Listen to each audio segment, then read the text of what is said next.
Okay, it is 6:01, and I would like to call to order the regular board meeting of the Woodford County Board of Education on April 24th at 6 p.m., and we are at Northside Elementary. For roll call, we'll note that all members are present and in person. And we will now stand for the Pledge of Allegiance. We're going to have a student lead us in our pledge, as we've started doing the last few months. Matthew Banta, who is a fifth grader here at Northside, is going to lead us in the pledge. Oh, he's coming.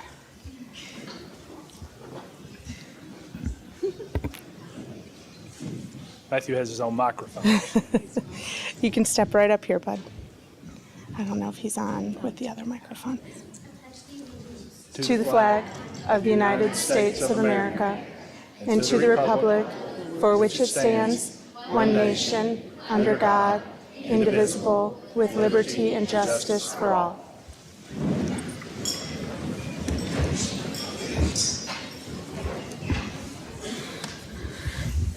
Our next item is any proposed amendments to the agenda. I think we have one proposal, and that would be to add as an action item tonight from Ms. Quire to approve the CEP program as a meal service option for our schools. So can I have a motion to add that? Motion by Ms. Glass.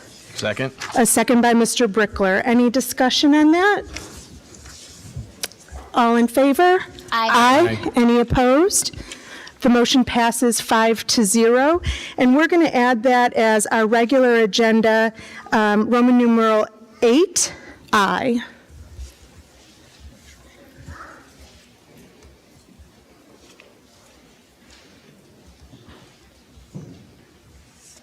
Okay. All right, so moving on, we have our student recognitions, and tonight we are going to recognize our Southside academic team, and Ms. Bailey will do our honors. Ms. McHale, would you like me to read through the names first, and then we can have the students come down, or do you have a preference for that? Let's just have them come as you read. As we read their names? Okay, we can do that. All right. Students, as you hear your name called in just a minute, you can come and line up on this green line down here, okay? So we want to say a huge congratulations to the Southside academic team. They took first place in the district at the Governor's Cup competition, which consists of all the schools in Woodford County. Their win consisted of taking first place in quick recall, science, which was Adrian Bowers, language arts, Hadley Hurd, and composition, Henley Vickers. Others that place and are therefore moved on to the regional composition were Future Problem Solving came in second place, Eli McGee came in second place in science, John Nathan Abbott third in science, Avery Bennett second in language arts, Eli McGee fifth in language arts, Kenley Hendricks second in arts and humanities, Bennett Porter fourth in arts and humanities, Avery Bennett, second in composition, and Sophie Ford, third in composition. Congratulations to our district Governor's Cup champions. The first place quick recall team consisted of, and this is where y'all can come down, okay? Hadley Hurd, Eli McGee, Adrian Bowers, Avery Bennett, Cooper Maines, Caroline King, Bennett Porter, and Sophie Ford.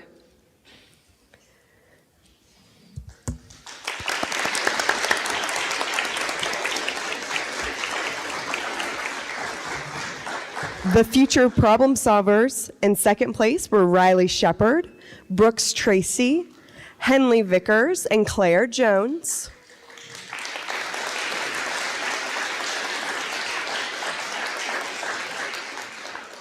And if you're already down here on the green line, you can just step forward when you hear your name for this next part. Composition. First place was Henley Vickers. Second was Avery Bennett. Third was Sophie Ford. In language arts, we have first place Hadley Hurd, second Avery Bennett, and fifth Eli McGee. In science, we had first place Adrian Bowers, In social studies, we had second place Eli McGee and third place John Nathan Abbott. In arts and humanities, second place Kenley Hendricks and fourth place Bennett Porter. Another big congratulations because this team was also the Region 16 Governor's Cup champions.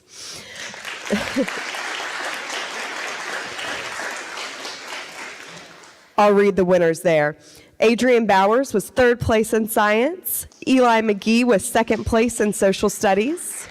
John Nathan Abbott was fifth place in social studies. Eli McGee also came in second place in language arts. Hadley Hurd took fourth place in language arts. Bennett Porter, took fourth place in arts and humanities. Henley Vickers was first in composition, and we also had second and third in composition. That was Sophie Ford and Avery Bennett.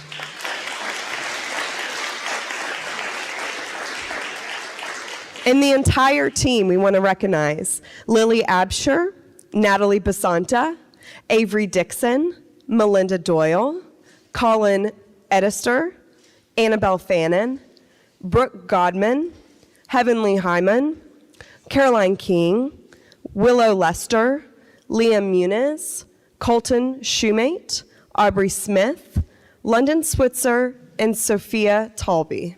Congratulations to the Southside academic team.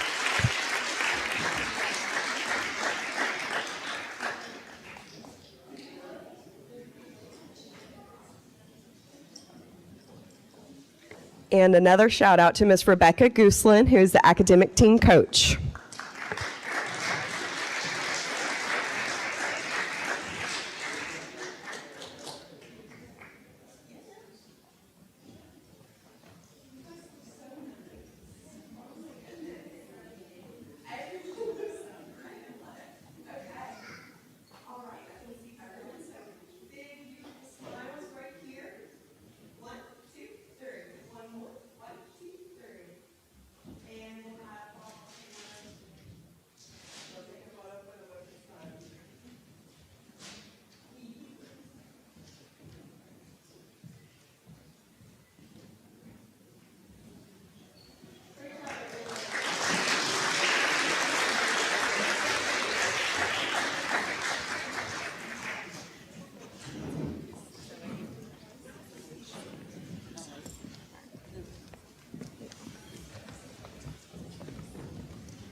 Hey, congratulations and well done. Next up on our agenda is our school performance. And tonight we're going to see a little performance. It's Under the Sea, right? Or A Little Mermaid? Little Mermaid.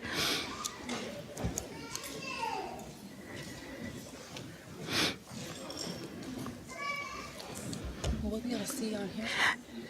I think we will, yeah. And I think the play will be this coming week, or next week, end of next week? Monday the 1st. May 4th and 5th. Excellent, okay, wonderful. Because I will be there, I can't wait.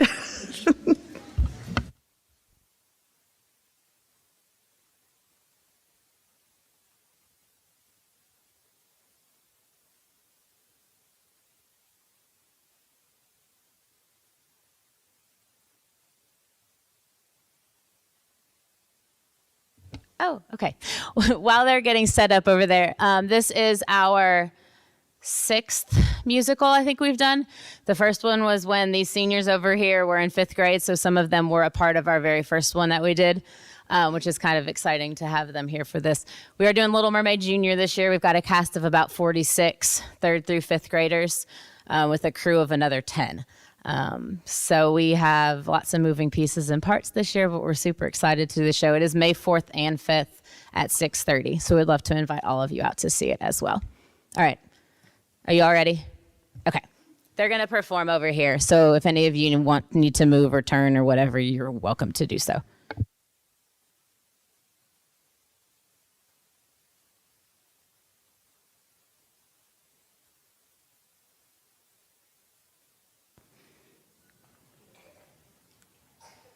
Attention, attention, le menu pour ce soir.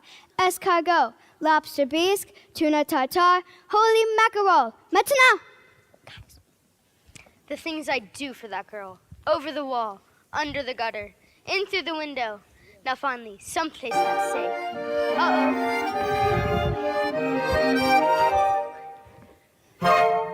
Les poissons, how I love les poissons. Love to chop and to serve little fish. First I cut off their heads, then I pull out their bones. Ah, mais oui, ça c'est toujours delish. Les poissons, hee hee hee, ha ha ha. With the cleaver I hack them in two. I pull out what's inside and I serve it up fried. God, I love little fishes, don't you? Here's something for tempting the palate, prepared in the classic technique. First you pound the fish flat with a mallet, then you slash through the skin with that belly a slice, then you rub some salt in, 'cause that makes it taste nice.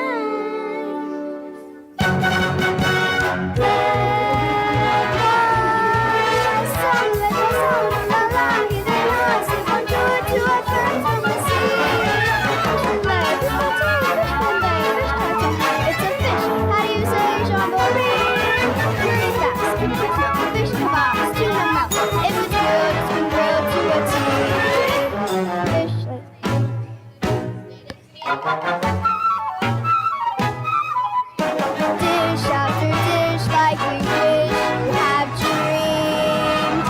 Zut alors, I have missed one.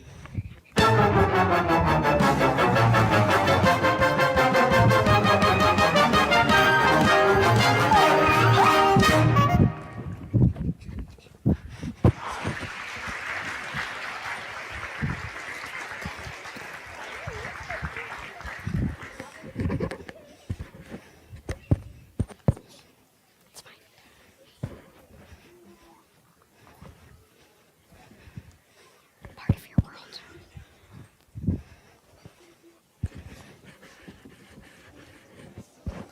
We're not changing into anything. Reagan isn't here. Reagan isn't here. We're not changing.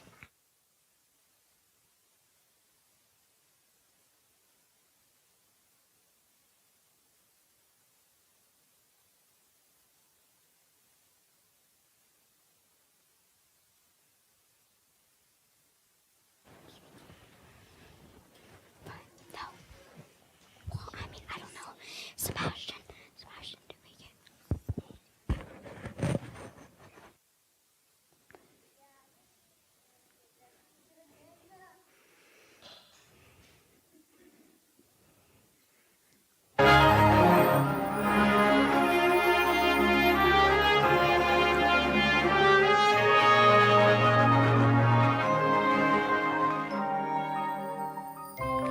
If only I could make my father understand. I just don't see how a world that makes such wonderful things could be so bad. Look at this stuff, isn't it neat? Wouldn't you think my collection's complete? Wouldn't you think I'm the girl who has everything? I've got gadgets and gizmos aplenty. I've got who's it's and what's it's galore. You want thingamabobs? I've got 20. But who cares? No big deal. I want more. I want to be where the people are. I want to see them dancing, walking around on those, what do you call them? Oh, feet.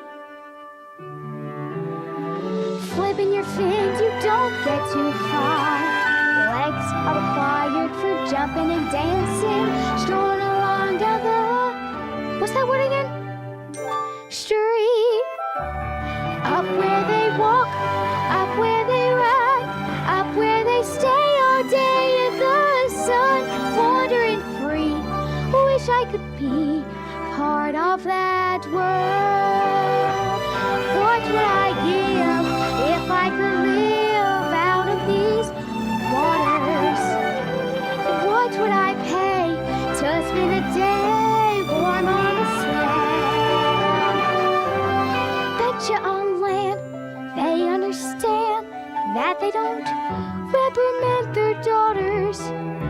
bright young women, sick of swimming, ready to sail, and ready to know what the people know. Ask them like questions and get some answers. What's a fire and why does it? What's the word? Burn winds in my throat. When I love to explore the shore up above, out of the sea. Wish I could be part of that world.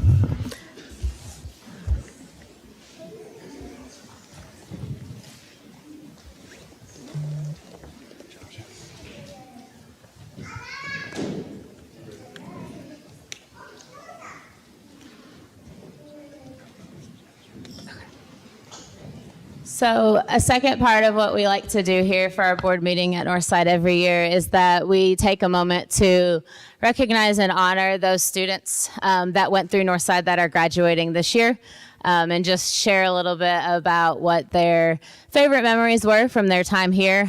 We take it, this board meeting is kind of, for a lot of them, I think it kind of kicks off that end of the year thing. There becomes real. So we just had a reception for them down in the library. We watched their 5th grade graduation video. They got to walk through the halls. Some of them put on old costumes from some plays that they were in, so that was kind of fun. But we're going to take a minute and just recognize some of the seniors that are with us that sent us some information about what their favorite memories were at Northside. I'm going to have some of the cast come over and help me, Ava, Matthew, Evie, to help me recognize these seniors. So seniors, when you hear your name, if you just want to stand and be recognized, we'll applaud for everybody at the end. Just leave it. It's fine. We'll get it in a minute.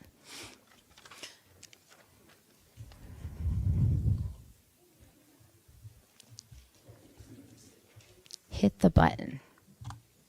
Ah, there we go. It's going to be right here. Okay, I'll go first. So first up, we have Olivia Adams, and her favorite Northside memory is going to Carter Caves in 5th grade. Matthew.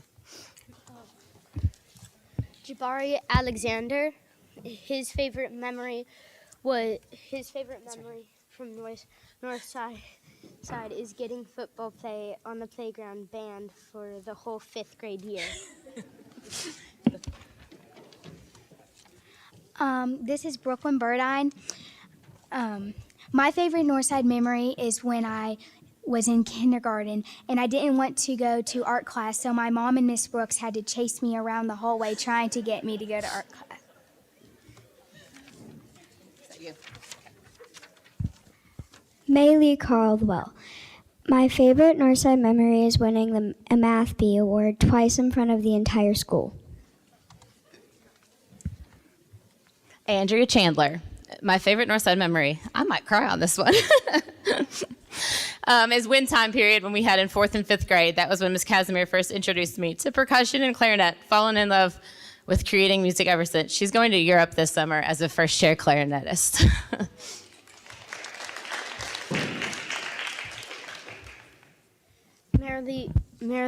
Mallory Collins. My favorite Northside memory is Halloween happening.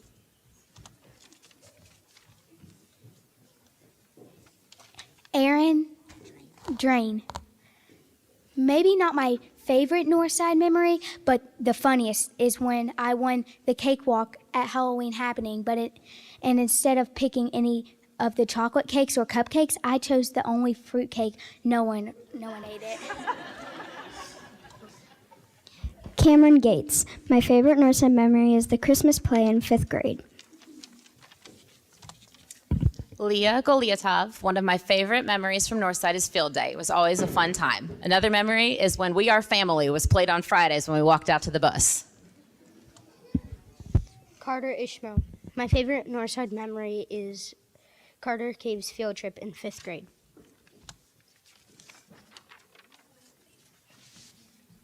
April McCann. It is definitely hard to pick out a favorite memory from my years at Northside. I have plenty of embarrassing stories. I would have to say field day with Miss Cheryl and Halloween happening. Elizabeth Ragland. My favorite Northside memory is field day, 5th grade volleyball game. Trinity Rust. My favorite Northside memory is overall attending and being a part of the Northside crew, but I really enjoyed with Christmas plays and our yearly trips to the Railroad Drug to get ice cream. Hermione Serrano. My favorite Northside memory is field day. Elizabeth Savage. My favorite Northside memory is joining girls in the run and meeting new friends. Being new here was kind of hard, but there was many people that made it easier.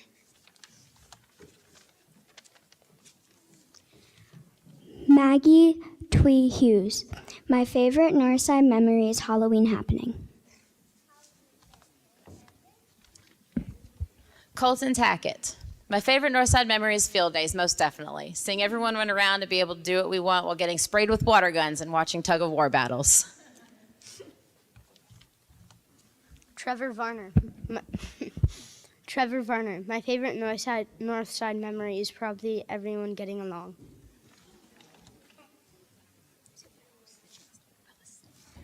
Chase Willis. My favorite Northside memory is all the fun I had in Miss Cheryl's 1st grade class. All right, that's what we have. Thank you guys. Thanks so much.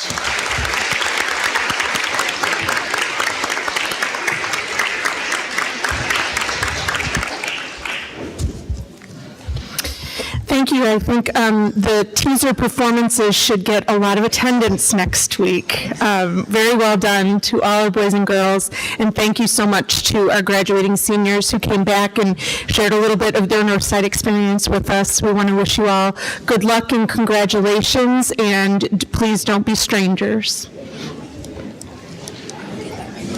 Okay. Yeah.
Okay, moving on, we'll move to our superintendent remarks. Mr. Adkins.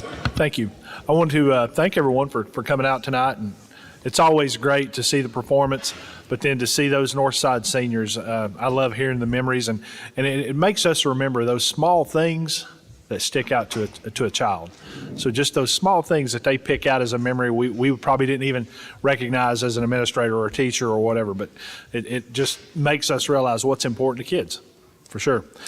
We had a great spring break. I think everyone I saw on social media, a lot of people had traveled and been places and just kind of took that time to unwind and hopefully re-energize for this last 5-week push now through through our graduation at the high school, which is on the 26th at 27th. That's the last day of school, the 26th. I don't want to send any mixed messages here. The 27th. We do have a backup date in case of weather. It'll be that Sunday, the 28th. But be out at the community stadium at Fall and Spring. So we're excited to be able to do that again this year. This will be the second year we've had it out there, so that's exciting.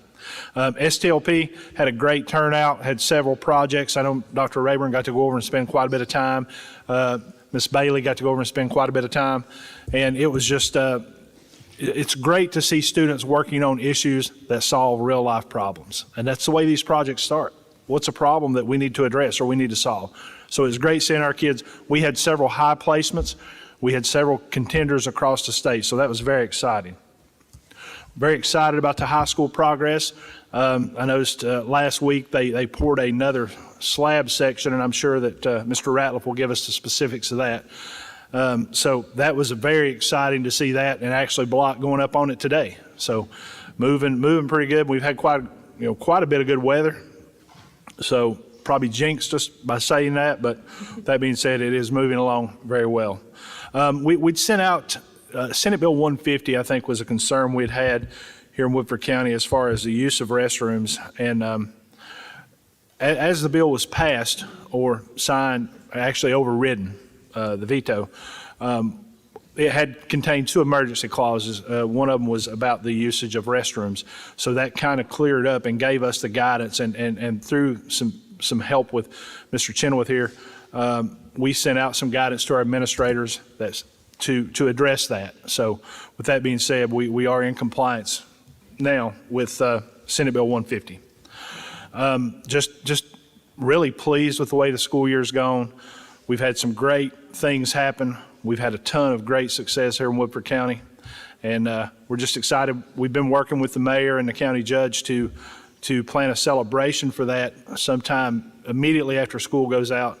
So we're excited to be able to celebrate not just our athletics, but I know we have one perfect score, and I mentioned this, I think, on the ACT already. We've got students that were distinguished from last year's KSA assessments, things like that we want to really recognize, much like our academic teams that were successful here that we saw tonight. But what we'd like to do is create a float for each school and have those folks on those floats and be able to recognize them as they come through a parade possibly. But even at that, at the end of the day, we're just looking to celebrate our kids and our staff. So it's been a good year so far. So thank you. Thank you, Mr. Adkins. Next on the agenda is our high school update. So we'll have Mr. Ratliff.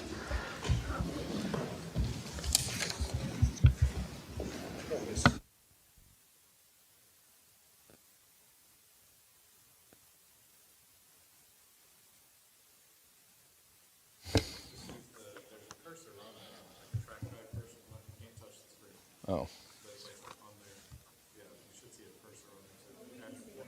And you all can see? I just saw you moving the, yep. Fancy around here, aren't we? All right. All right. That makes it easier. As Mr. Atkins said, we've had great weather the last few weeks, and I mean all winter really, considering what we've dealt with some years. So the progress is moving along nicely. I'm sure more than likely everybody's been by in the last 30 days, and you're really now, it's not that more work's being done necessarily, it's you can actually see the work that's being done because it's coming out of the ground, and that area, near Schoolhouse Road has came down in elevation. So it's all much more visible to the public. How do I switch slides? That makes sense. All right, so this is just the current standing of the total project cost, which of course hasn't changed. It's still at the $73,066,931.50. Total construction cost to date, that from the last meeting has that change order 5 added on to it. So you're at $60,888,566.87. The total paid to date, which is combined between the contractors and the direct purchase order suppliers, is $8,816,267.34. The percent of contract completed per payment towards the contract is 14%, and the current revised substantial completion to date sits at November 1st, 2024. This is the contingency log that we provide each month. I don't think there's any change from last month on this. It still sits at roughly right under 80%, with the remaining contingency of $2,404,049.99. This is just the building sequence. I'll leave it on here every time since we refer to everything as in areas of A through G. This was a photo taken, I believe, let's see, I don't know what date, Thursday. So that was probably Thursday evening. So little change, but not a lot. This was the day that's your area F, that slab was poured. So for the last 30 days, the clay fill at the track and field is complete. You'll be able to see that in a photo shortly. All slab at area C is complete. Last month, there was still this mechanical and restroom area right here that was not poured, so that was just a very small area that was poured along with the rest of, with area F. First, you can't see them that well in this picture, but you'll be able to see them in pictures that are coming up. The steel joist in area C are setting at about 90% complete, and that's just because of the way, and that's the first floor joist, the way it ties in. So you'll be able to see that more clear in a few.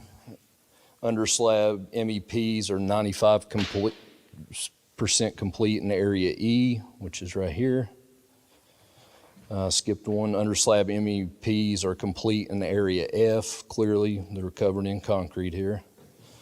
Footers and stem walls are 100% complete in area D, which is right here.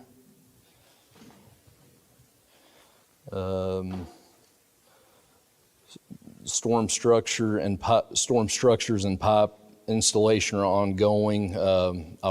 Should show in pictures, but it's that north, it's that parent drop-off drive-through loop they're installing going out to that retention basin that falls kind of towards the middle school there in the front of the building. Site grading is ongoing, and it will be for the months to come. The mass earth excavation and all that's complete, but the fine grading and getting roads in, parking lots and so on will continue on. The storm structures and pipes for the next few months. CMU installation at area C is complete, and that's first floor, which is what the joists are setting on now. The footers and stem walls in area A are complete, or 75% complete, which is right here. That's your gym area. And CMU installation at area F started today, which was what was poured last week. The 30-day look ahead will complete the stone placement at the parent drop-off area, and I'll have pictures here soon coming up that show that. And then we'll be putting stone at this connection that goes from like the schoolhouse road entrance around the north side of the building and goes over to the Tyrone Pike connection. So you'll have a road all the way around the building, and then that front parent drop-off loop and parking area. We'll be pouring the slab in E this coming Thursday. So directly a week later, after area F, E will pour. We'll complete the underslab MEPs in area D, and we'll also pour that slab in the next 30 days. We'll continue CMU installation at areas C and F. So once they get these steel joists and deck poured, the CMU in area C will continue going up from the second floor to the roof. And then F will be going on for the next month. You'll start seeing those walls go up similar to what you have at area C. Door frames will continue those correspond with the CMU blocks, so they go in at the same time as you see the block being installed. We will start the first floor MEP rough ends in Area C and install the roof joist for Area C once the CMU goes on up from the first floor. So this is the parent drop-off area I was talking about, and it's kind of highlighted in yellow to the left here. That's the parking area and the drive-through, the stone placement that we'll accomplish in the next month. They've started on it, as you can see. There's just a good overview from last week of progress. There's a south view of Area C, and the area over here to the left indicates kind of where you're viewing it from. And you can see the steel joist there a lot better. And that's an east view. That's your ag area there, the taller walls with the window and door openings. There's a north view. So the area to the left is your ag shop area. There's a west view. There's your Area E north view, and this is the area that'll be poured this coming Thursday. There's Area F west, that's a west view, and that's the slab that we poured this past Thursday. And there is the completed fill at the track and field area. The schedule, again, this is a very, very slimmed down. I think it's roughly 100 line items. Our actual construction schedule is 600 plus. The main reason you all can take from it what you want if you ever want. It's crazy to kind of submit 600 line items for this presentation, but it lets you kind of know what has started and what's finished, when it started. And I think the overall goal is to kind of show you the ending where we stand with the substantial completion and final completion. As you can see, we still have a good pad here. The final completion after the weather days and the change order days that have been added is well, substantial completion is what we need to talk about, but the original was, should have been, I'm not sure that's 10/27, and either way we're tracking 3 to 4 weeks ahead. That does not mean that I'm saying we'll be 3 to 4 weeks. We've still got a year and a half to go. So it's great to have that padding right now, though. Like that's when you feel good about it. Once that number starts getting tighter, that's when, you know, the pressure's on. So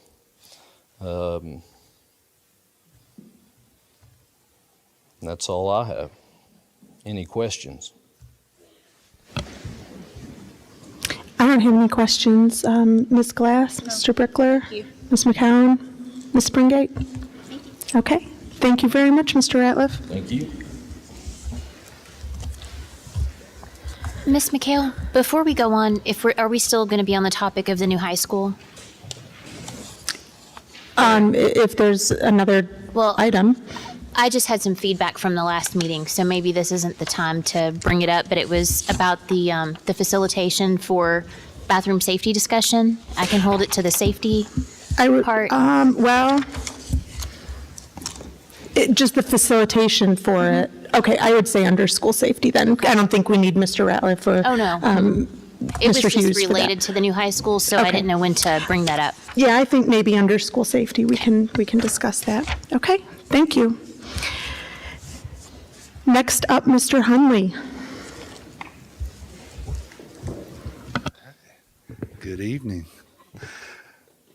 Thank you for having me here today. Just want to welcome you all to Northside Elementary. And welcome all the board members, Mr. Atkins, all of the community. On behalf of Northside, our staff, our students, and our parents, we're so happy to welcome you all here tonight.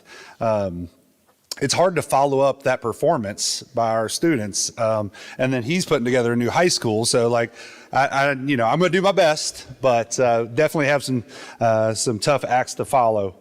I went ahead and kind of continued with our Under the Sea theme since we are doing The Little Mermaid. So I'd like to share a few things with you all about what's going on here at Northside. So, arrows. Three big rocks that I'd like to kind of get into, delve a little deeper into, and just keep in mind that this is the tip of the iceberg. But these are things that we do and believe that help make our school what it is. The very first is our multi-tiered systems of support, our MTSS. You all have heard that. The second is our positive behavior interventions and supports, or PBIS.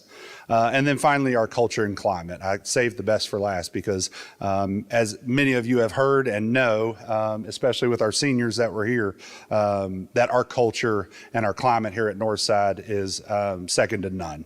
And we're very proud of that. And I want to explain to you kind of how we got there. And so let's start with MTSS. How do we support our students? As you know, MTSS is a multi-tiered system of support. Everybody's going to receive tier 1 instruction. That's going to be in academics, behavior, social, and emotional. We provide every student in our building tier 1. Some students need a little bit more. Some students need some small group instruction. Same thing, academics, behavior, social and emotional, we provide that as well. And so that's in that small group setting. We also have some students need that third layer, more individualized instruction. And so our goal is to give every student exactly what they need. And so we do that through our MTSS process and our tiers.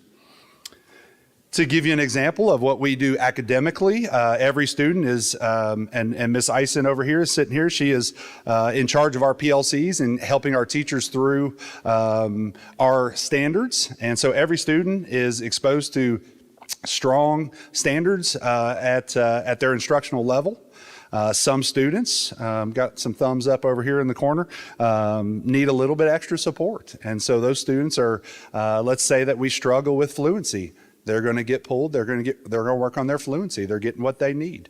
And then at the same time, some students need that extra, maybe they were behind multiple grade levels, that they need that extra support so that we can catch them up. And so we're going to give them some research-based intensive supports to get them to where they need to be. Oftentimes people think of just academics when we think of RTI or tiers or anything like that. Behaviors have to be taught too. I'm going to tell you right now, I was at the high school and middle school level. Yeah, the elementary level is a whole different world. And these students, it is all about restorative. We are teaching you how to behave. We are teaching you these social skills because oftentimes they don't know what they don't know. And so if a student can't read, we're going to teach them how to read. If they don't understand math, we're going to teach them that. A lot of people forget about the behavior side. If they don't understand how to act, we're going to teach them that too. And so we do that. The first thing we do is tier 1, which is our behavior matrix, which is to be safe, kind, and responsible and a learner. I'll talk more about that in a minute. Some students need a little bit extra support, and they go to tier 2, which is a small group. And then finally, tier 3, individualized supports for those students. And so that is our MTSS process. To go a little further into behavior, I want to show you our Northside Code. Northside Code is to be safe, kind, responsible, and a learner.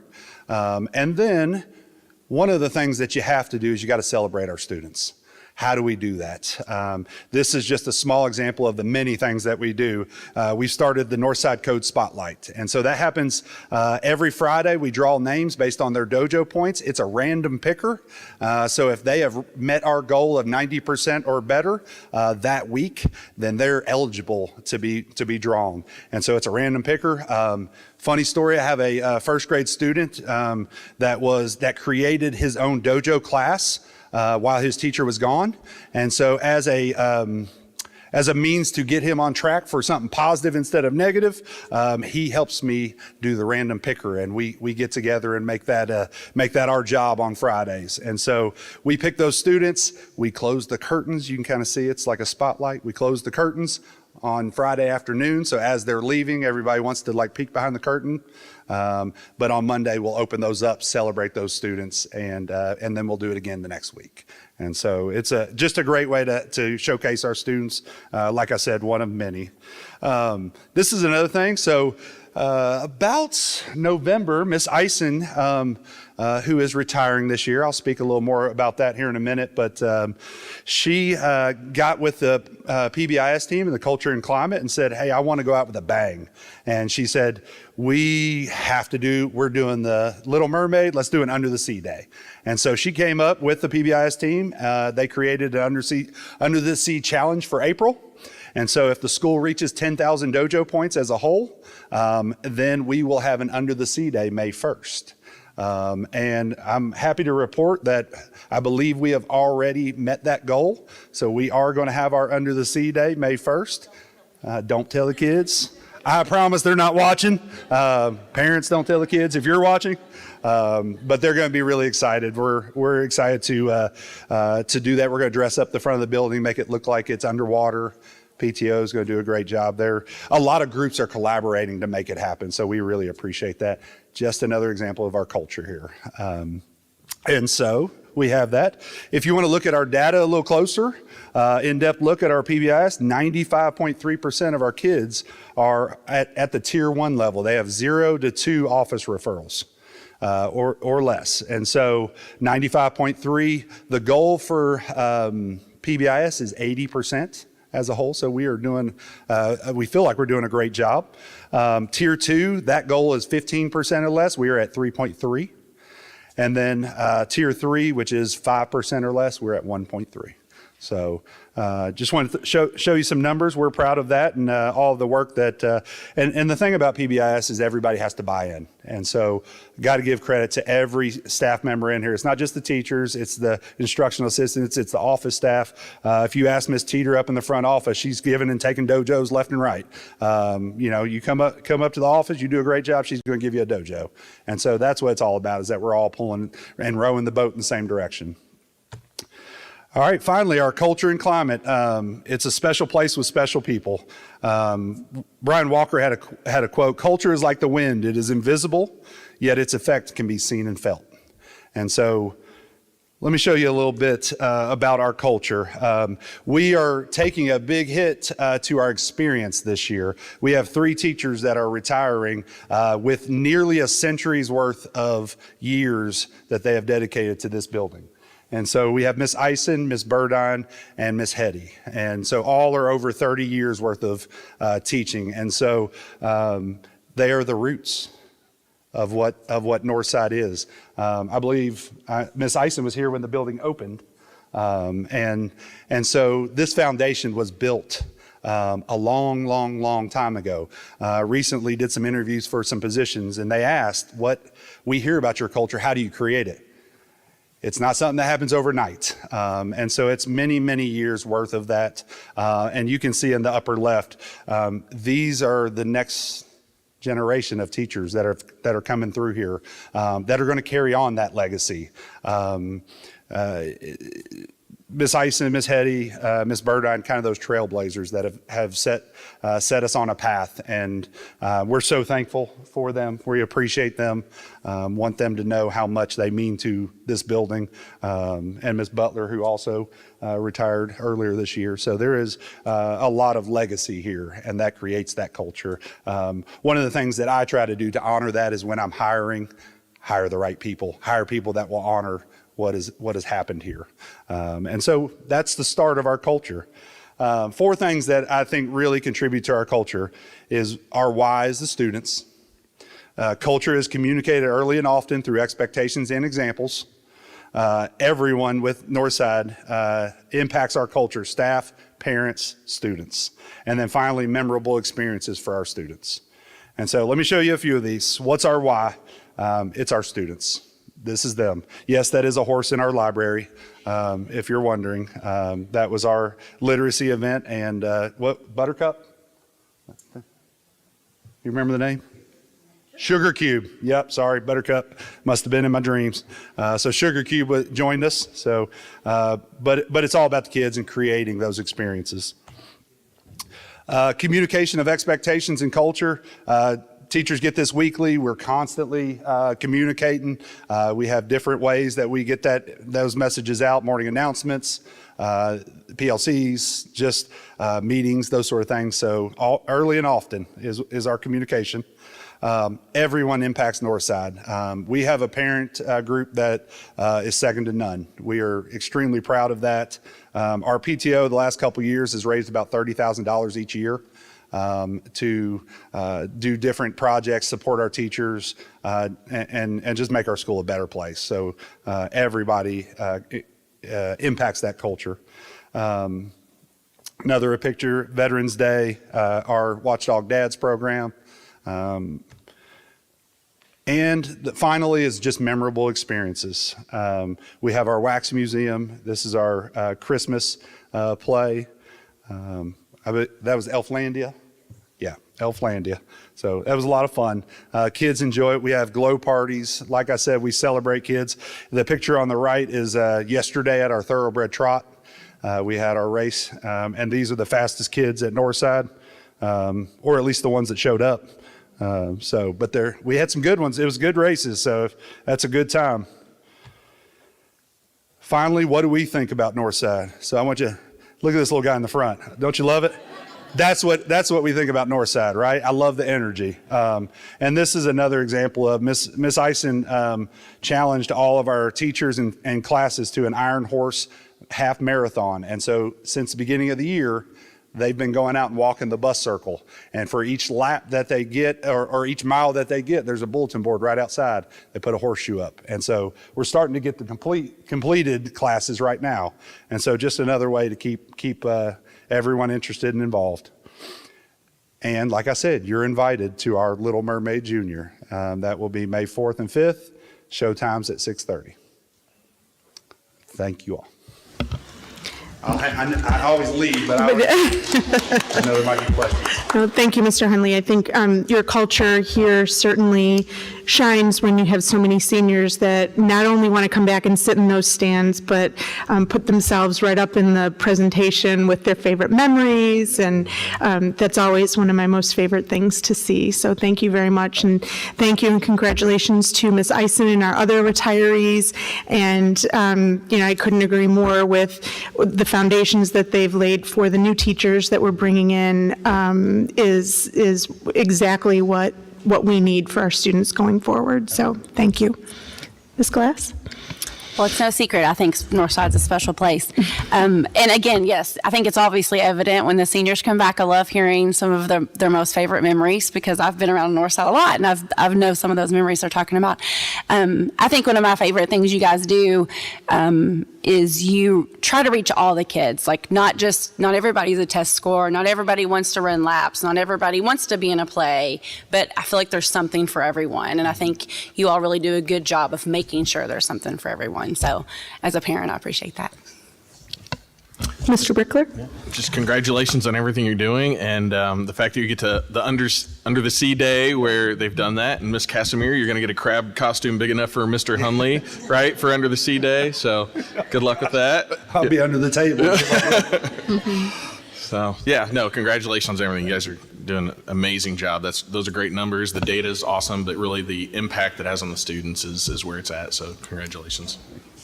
Ms. McCowan? Thank you for sharing this. And both of my kids went through Northside either all the way or up to a certain point. And, aside from everything that goes on here, I think the climate and the culture of Northside is really something that makes it special and makes it stand out. And I guess a testament to that would be when my daughter was in the first grade. We were talking, it was the end of the year, and we were talking about, how'd your year go? Who do you want for class next year? And Piper said, I'm thinking about getting held back so I can have this teacher again, I like to stay where I'm at. So it's really great. And I'm glad that we could come here, and thank you. And thanks, Ms. Casimir, for sharing all of the talented performances and the kids with us. Yeah, thank you. Ms. Springate? Northside really is such a special place.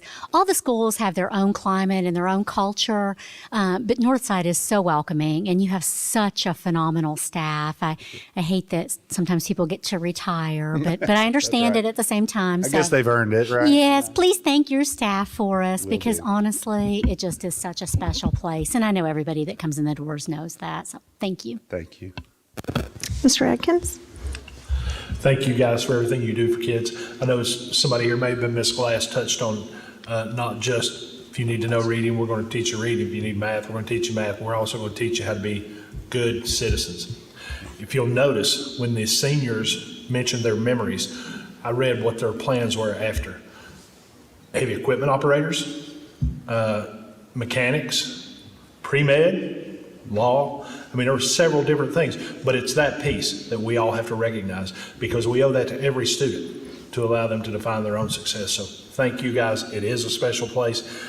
Certainly Miss Ison. She's been a target of many of my text messages. So she's certainly be missed, and all staff, of course, but Miss Ison was really one of the first ones to reach out to me when I came, invited me over to summer school when I was hired in July that year, and just thank you very much, and you'll be missed. It'll be very hard to replace. Thank you, Mr. Hunter. Yeah, thank you all. I just wanted to also thank Ms. Casimir and Ms. Ison for helping me put this together as well. Have a great night. Excellent. Thank you.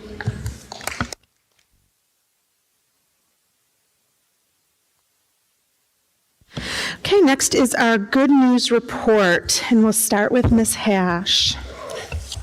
All right. I think one of the first things that I can start off with is the fact that the other Saturday, WCHS prom had prom at the Kentucky Castle, which was super duper exciting. From what I saw while I was there and what I saw while I was trying my best to help put it together, it was a huge success. So I just want to say a quick thank you to all of our donors, sponsors, junior class officers, Luke Thompson, Peyton Whitaker, Connor Brumley, Emerson Lavin, and the junior class sponsors as well, Miss Maynard and Miss Hamilton. They did a fantastic job putting all of that together, and they did it really efficiently too. They had that down pat. They were on it. WCHS football has also been out and about laying mulch for some people in our community. So if you've seen some crazy football boys running around putting mulch in your front yard, just know it's for a good cause. They're doing it as they prepare for their upcoming season. So that's super duper exciting. The other thing that I want to touch on was that Teacher Appreciation Week is coming up next week, May 1st through the 5th. So we don't really need a reason to tell our teachers how much we appreciate them, but just so that you can show some extra appreciation to them next week, make sure you let them know. Thank them for all their hard work, especially all the hard work that goes unseen. So, thank you, Ms. Hash. Mr. Adkins, did anything else from your? I think I've shared many things, and I purposely leave some things out simply because I want to give everybody else a chance to share too. I can't just blast every great thing that's going on, even though I think I mentioned we've had a lot of great success over the last 2 years. We've been very fortunate with that, and that's going to play into our opening day this year. So excited to be able to share that with everybody when the time comes. Wonderful. From my end, I've got a couple of graduation updates. So as usual, project graduation is still underway. We still need donations. We will need help with food and prizes, as well as setup, and anybody that would like to help watch over everything throughout the evening. I think the toilet's still making its way around town. I haven't seen a bunch of posts lately, but I'm pretty sure it's still moving around. So there still could be some time to get that on your favorite person's front yard. There's also some fundraisers for any senior parents to get graduation stoles embroidered, and all of that information is out on the Project Graduation Facebook page. We also are the community is doing Adopt a Senior again. This was started, I'm sure most everybody here I see a lot of faces that have participated. Adopt a Senior was started during COVID for our graduates that didn't get to have a graduation. The idea is you get a senior, you adopt that senior, you give them sort of a goodbye basket from Woodford County, and it can include all of their favorite items to snack on, anything from Woodford County or maybe something from their college or whatever they're doing next after graduation. The last I saw, we still needed 25 volunteers to take on names for that. So we would really appreciate if anybody is willing to do that. If you look on Facebook, just search for Adopt a Senior or under Project Graduation. Certainly you can reach out to me via email and I can give you the direct contact information as well. But that's always a really great thing, and you get to go meet your senior, take a picture with that senior, and then that senior gets just a little bit more celebration, a little individualized celebration. So we would appreciate anybody that can participate in that. And that's all I have for today. Ms. Glass? Mr. Henley touched a little bit on the Thoroughbred Trot, but I wanted to give a huge shout out to their PTO. I think it was an impressive showing. I found out some information today. So they had 232 registered runners, volunteers for the 1 mile, the fastest kid. They also had a pair of ladies that decided to run a 5K in every state. And so they chose Northsides this year, and they came from Oregon to run in the Northside 5K. So they said they're looking at, after expenses, they think they raised about $10,000 to go towards playground equipment and just updates throughout the year. All that being said, that they've raised about $30,000 for this year. So that's a lot for a PTO to do. And so and Northside deserves every bit of it. So I wanted to give their PTO board and all the parents and staff that helped out. It looked like a super fun day. So just wanted to give them a huge kudos. And I know all the kids, that's another thing that's great about Northside is they do these things and all the kids are going to benefit from those things because everybody plays on the playground. So. Mr. Brickler? One of the things that I would like to kind of point out is the fact that we're having field trips and that the students are getting to go places again. And for 2 or 3 years, nobody could go anywhere and do any of that. And field trips is, it's something that I think we took for granted forever, that we just got to do that. And so seeing the fact that students get to go to DC and New York City and Chicago and different places, it's such an important part of education to be able to leave the classroom and leave the school and go have other experiences outside of the buildings. So I was just really happy that they're getting to do that and have those experiences. So just wanted to give a shout out to that. Okay, Ms. McCowan? I just wanted to mention that Simmons Elementary is going to be hosting a summer camp fair on April the 27th, which is just in a couple of days, from 5 to 7 p.m. So they'll have pizza, door prizes, and I would just encourage any parents or caregivers that are looking for plans for their kids this summer to check that out because there should be a lot of options there for them. Also, April has been Assistant Principals Month, so I would just like to take a moment to recognize all of the wonderful assistant principals that we have here in the district and to thank them for all of the hard work that they do day in and day out and helping us keep our schools running smoothly. So thanks to all of our assistant principals, and that's all I've got. Ms. Springate? Well, I am at the end, and the end is just, it's kind of slim pickings down here. I would just say if folks would go out and check out each of the school's websites, there are a ton of fun things from luau's to trips to blood drives to celebrations to performances to kind of wrap up the year at all the schools. And the lists are huge, so you can definitely find 3 or 4 things on that list to do if you have some free time this month. Okay, thank you.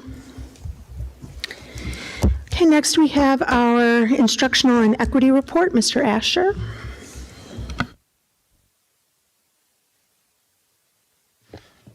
Good evening. Thank you once again. Happy 150th day of school today. So counting up, yet counting down. We're at Northside, so I can't help myself. Northside has a special place in my heart, as does the educators that are retiring, Miss Eisen, obviously, Miss Hetty, Miss Burdine, and Miss Butler earlier in the year, who are, they've made quite an impact in these walls of tons of kiddos that have come through, and just remarkable educators. They've dedication epitomized and just lead with such heart. So they're going to be dearly missed. Second thing, 3 quick things on Northside. The memories, I love the memories. Jabari's in particularly. I don't know if you saw that when football got banned, because I did that. It was like a perfect dad and principal moment. I'm like, that's it. No football for anybody. I remember that day. Hilarious. I'm like 2-hand touch, guys, not tackle. And Jabari was leading the way. And then finally, great job on your presentation, Hunley. You really did nail the culture here that has been a staple for quite some time. He mentioned the first grader being the tech guy, creating his own dojo classroom. That same first grader emails me. Just today, he emailed me. It started back in February because he thought I was spamming him, because these are his words, because he had my name was on a PDF he got, and was I spamming him? And I'm like, no. I thought it was. You got me during a walkthrough. Mr. Asher keeps emailing. The first 2, this goes back to February, first 2 I thought was a high school student, and finally I look up this kid and I see, and I'm like, what? And then I got one today, and today's just said, weird, huh? All right, head to share. All right, 150th day of school. So currently, this season, we're trying to close out strong for this school year, yet also planning ahead. So currently, we're in our assessment season. MAP was completed just as last Friday, so that'll give us a solid look at how we progress this year and baseline from our fall. Kentucky Summative Assessment, KSA, will begin the week of May 8th. So that's for all levels, elementary, middle, and high, over the course of 2 weeks. It takes different grade levels, different amount of time. But beyond those assessments, teachers just continue to work really hard in the classroom, delivering quality instruction, as you all know, as we get into this final stretch of the year, and also just finding that balance of those fun things, those fun end of the year field trips and events. Still, you gotta work hard so that you can play hard. So that's the season right now.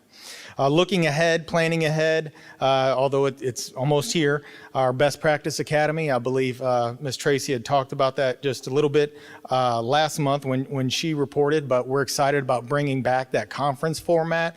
We'll have a session soon after, the week after school's out, and we're going to address some of our big ticket items. You hear us talk about PLC a lot, so it's been quite some time since we've had official foundational training in PLC, so we're going to take a couple days to do that, along with several other things.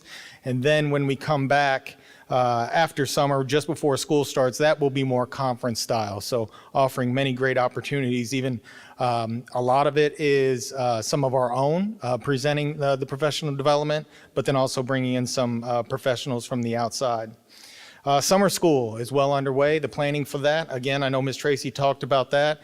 I wanted to explain a little bit more about something that's on the agenda tonight for approval, an MOU with KDE in Pearson. What we are wanting to bring is the Kentucky Equity-Based Tutoring Program Pilot. And so as you'll see in the MOU there, really this helps us bring in additional staff, so additional tutors. We also are hoping that could be a recruitment tool. They work our summer school program, and hey, and it may be folks that are not in education, but maybe if we can recruit them in. So we'll get additional tutors. Those tutors will help deliver specific intervention programs. There are 3 that have been named. So this is a research project of sorts. These 3 have been identified by Johns Hopkins University, 2 math interventions that we'll try and 1 reading. And then also it provides access to an additional assessment platform that we haven't used. We kind of want to dabble with, but that'll allow us to do a pre and a post assessment for all of our summer school students, elementary I should say, for that AIMS, it's called AIMS Web Plus, that we'll be able to do. And all of this at no cost to us. We simply have to just provide the program. Only way that we were going to do it is if it didn't mess up what we've got going, because we got a pretty good thing going with our summer school. So we just wanted to enhance, and we'll, as that MOU explains, that there'll be specifically identified students that need extra support. You know, you heard Mr. Hundley talking about those tiers of support that will receive that tutoring. And then on our the equity update, we're just coming up on our closeout meeting to end the year, coming up here in May. And what I mean by that is it's going to be a combined meeting with our district level team and representatives from our school level teams. I've sat up here several times on this microphone saying how we want to build that capacity at the school level, and we're really getting that started. Basically, we're going to revisit where we've been and where we're heading in terms of our equity work. And we also will be looking, Mr. Atkinson mentioned the new legislation. There's a couple bills, Senate Bill 150, Senate Bill 5, which talks about harmful materials. Just so we understand that as an equity team, and again, being leaders in our building and at the district, so that we're following that guidance. But at the same time, making sure that our students feel supported and have adults to go to in times of need. So that's my instructional and equity update, and I'll take any questions. Okay, any questions for Mr. Asher? I just had one, because you mentioned summer school. Yes. You mentioned summer school earlier. I don't know if you have the numbers yet, but do you have an estimate of how many students will be involved in summer school? And if you don't have it now, that's okay. My partner does. 176 for elementary. 176, wow. And for middle and high, those are credit recovery. And so that's contingent on the No, we'll know that the last week of the year. Sure. So, but for elementary, 176? Wow, great, thank you. Anything else? Okay. Thank you, Mr. Asher. I want to give Mr. Asher and Ms. Tracy a huge shout out. They have taken the Portrait of a Learner and really worked through that. They have formed our deeper learning team and, monthly meetings, just great work going on that really, again, it doesn't just address a student's scores. It addresses the things that they may want to do in the future, or maybe even helping them make those decisions as to what might be coming up the pike for them, giving them opportunities to see what's available. So shout out to you guys. Hats off. Really appreciate you. Thank you. Okay, next, our opportunity for public comment. We had no public comment, either via email or signed up, so we'll move on to the consent agenda. Can I have a motion to approve the consent agenda? So moved. Motion by Ms. Glass, Second? second by Mr. Brickler. Any discussion? Okay, hearing none. All those in favor? I've got some. Okay. I was wondering if we could discuss the travel request. If we could parse that out like we did last month, pull out the very last travel request for the Empower Conference in Vegas. I just had some questions about that one.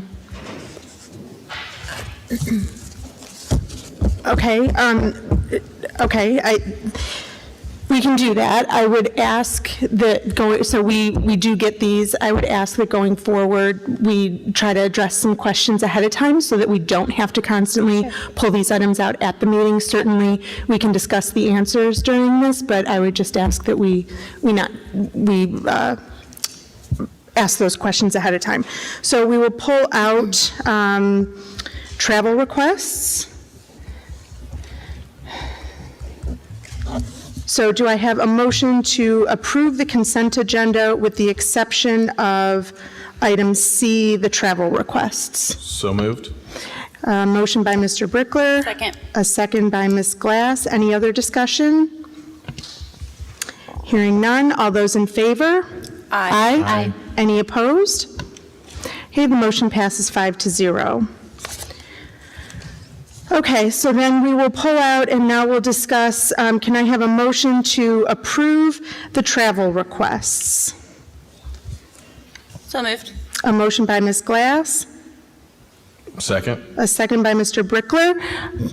Okay, Ms. McCowan, what were your questions? My question was just about the Empower, I think it was called Empower Conference. It's in October.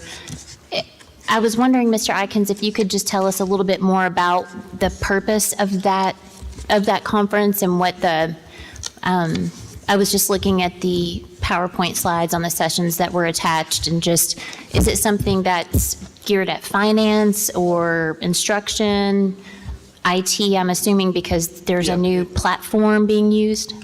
Yeah, it kind of involves everything, simply because we asked Mr. Smith to give us his information as far as, what's this program look like financially for us, or is this something that we need to address?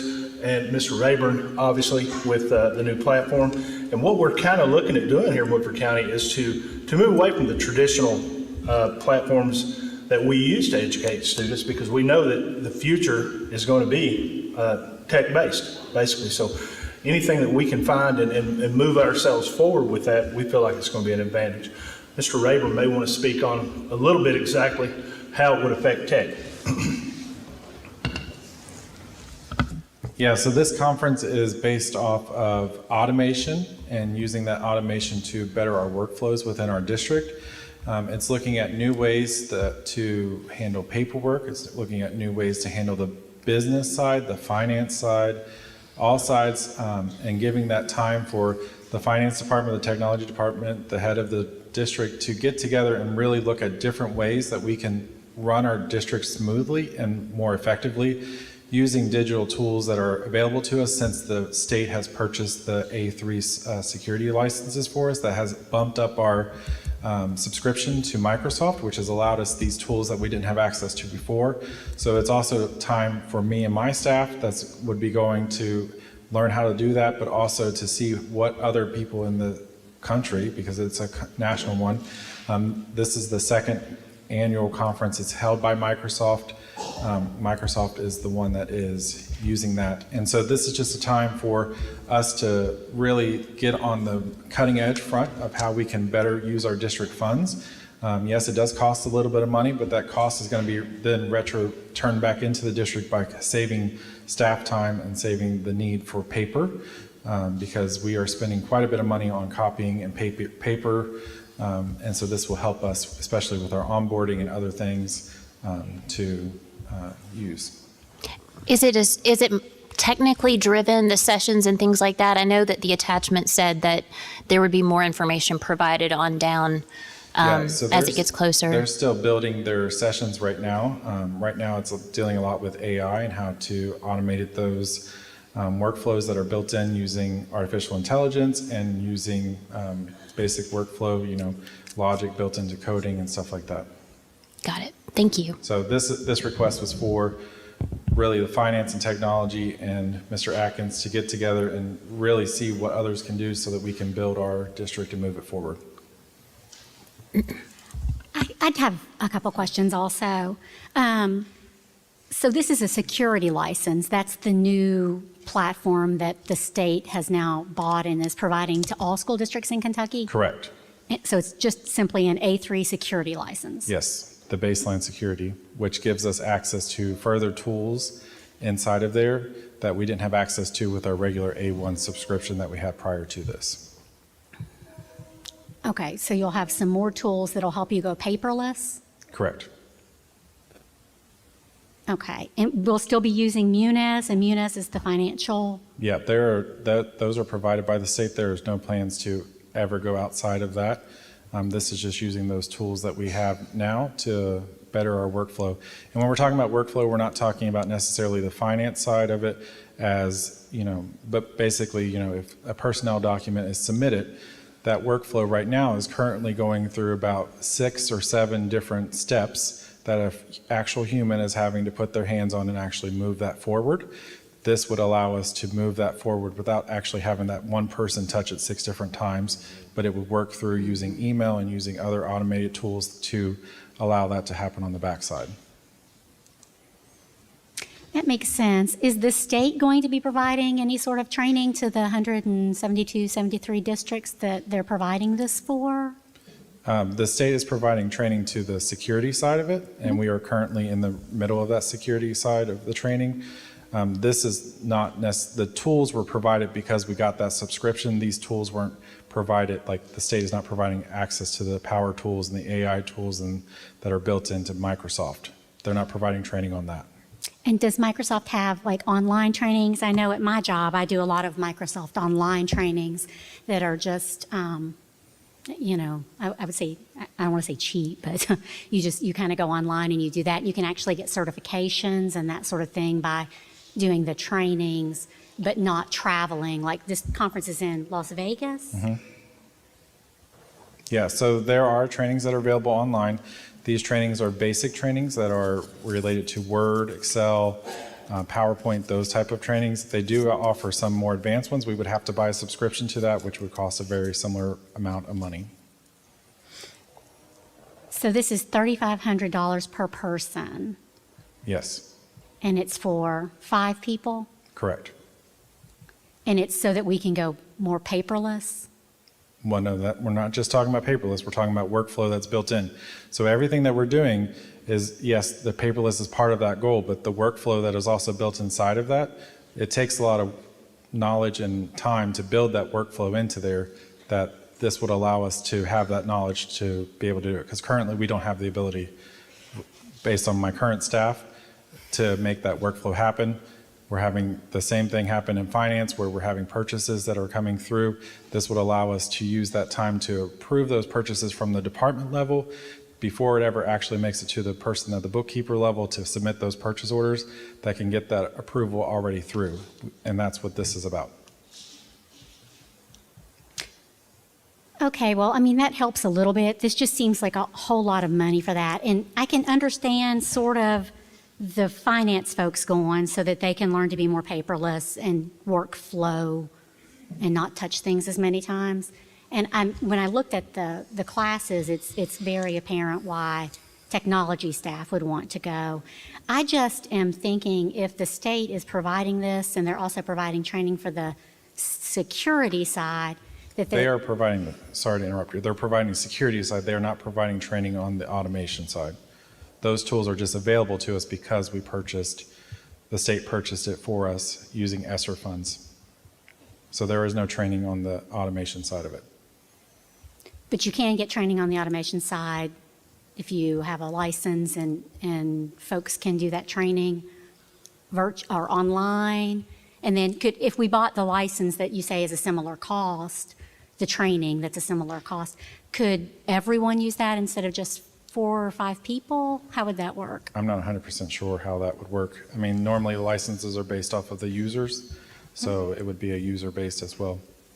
Okay, and Like you we have- think it would be a similar cost? Mhm. Because this is 3,500 times. Minus the travel, I mean, but the actual cost for the registration and other things, that would be a similar cost. And you would lose the ability to talk to other districts and other people and see what they may have done with something that maybe you hadn't thought of, or see it in action. Correct. Or There's no- new ways. There's no way to get that on an online sign into a session. Yes. Thank you. Is networking part of the reason that you want to go to this conference, to learn about their new tools? I think networking is part of the reason why we go to a lot of conferences. A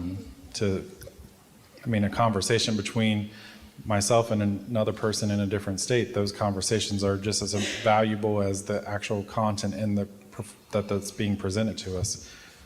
Yeah, I definitely think networking is important. This just seems more like you're learning how to deal with the apps and this tool that they have available through Microsoft, which seems more of a kind of a, learning kind of thing versus networking kind of thing to me. And you don't think the state is going to provide any training on the A3 baseline security tools that they've purchased for the districts Again, at this point? purchased subscription, the reason why that they purchased that subscription, we have been getting that training since they've purchased it. I mean, we've been going through multi-factor authentication, been using, we can tell where email addresses are being used outside of the United States. We have security is top notch. That's what was purchased, and we have had plenty of training on that. This is, in addition to it, it's not related to that. It's just how we got the subscription. The state purchased that subscription. Okay, well, thank you, that helps. Yeah, I'll add just a comment, because I do see a lot of value in having live trainings like you're talking about, and going and seeing other people going through the same thing, learning the same stuff. I liken it a lot to when we had to do virtual school during COVID. You learn differently virtually and through some of and I do both. I do live trainings, I do virtual trainings, I do all of it in my corporate world. So you can learn a lot from different aspects, but there is definitely something to be said of going there, and the people that are creating this and the people that know what they created and how to teach it, learning firsthand, I think, is important. And the return on investment, again, companies have done this. Like you talk about, it takes 6 people to do one task, where now you're going to learn how to shorten that. The return on investment, even though it's an upfront cost, can really benefit us in the long run. Especially, we're trying to teach students, the next level of technology in their lives. We need our staff to have that same advantage. So I appreciate you getting up and explaining, a lot of the ins and outs of it. Well, and also, it doesn't just stop in my department. It goes into the schools. Mhm. Everything that we do, we take back to the schools, and we work with the schools as well. Thank you, Dr. Rayburn. I think for me, just the cost is something that I'm concerned about. I could see definitely, IT and finance getting it would be very beneficial, and that's my concern. So, but thank you for answering those questions. Ms. Glass, did you have anything else? No, thank you. Okay, any other questions? I do have just one final question, because I can see the benefit too for IT and for the finance staff, it sounds like, to learn to do some of these things. But I'm not clear on why the superintendent would go. Can you explain that? And there lies the problem. I think that Mr. Adkins is in charge of the entire district. I think it is imperative that he is involved in any activity that is going to define process going forward, just as in any business, a process owner or a business leader needs to be involved in that process definition. And for Mr. Adkins to be part of that group going forward and defining that and learning about what the capabilities are, I think that he brings a different look to it. And I think that it is not unreasonable or questionable for him to attend as well, my opinion. Well, I appreciate your opinion. From my perspective, $3,500 is a lot, and I don't know that Mr. Atkins would be involved in any of this as far as any of this day-to-day kind of thing. I know he oversees the district, as do we. I run the district, Ms. Springate. I understand that. I run the district. I make the decisions about what happens in the I would suggest that we take a vote. I'd just like to please finish my comment. And what I was saying was, basically, I understand that.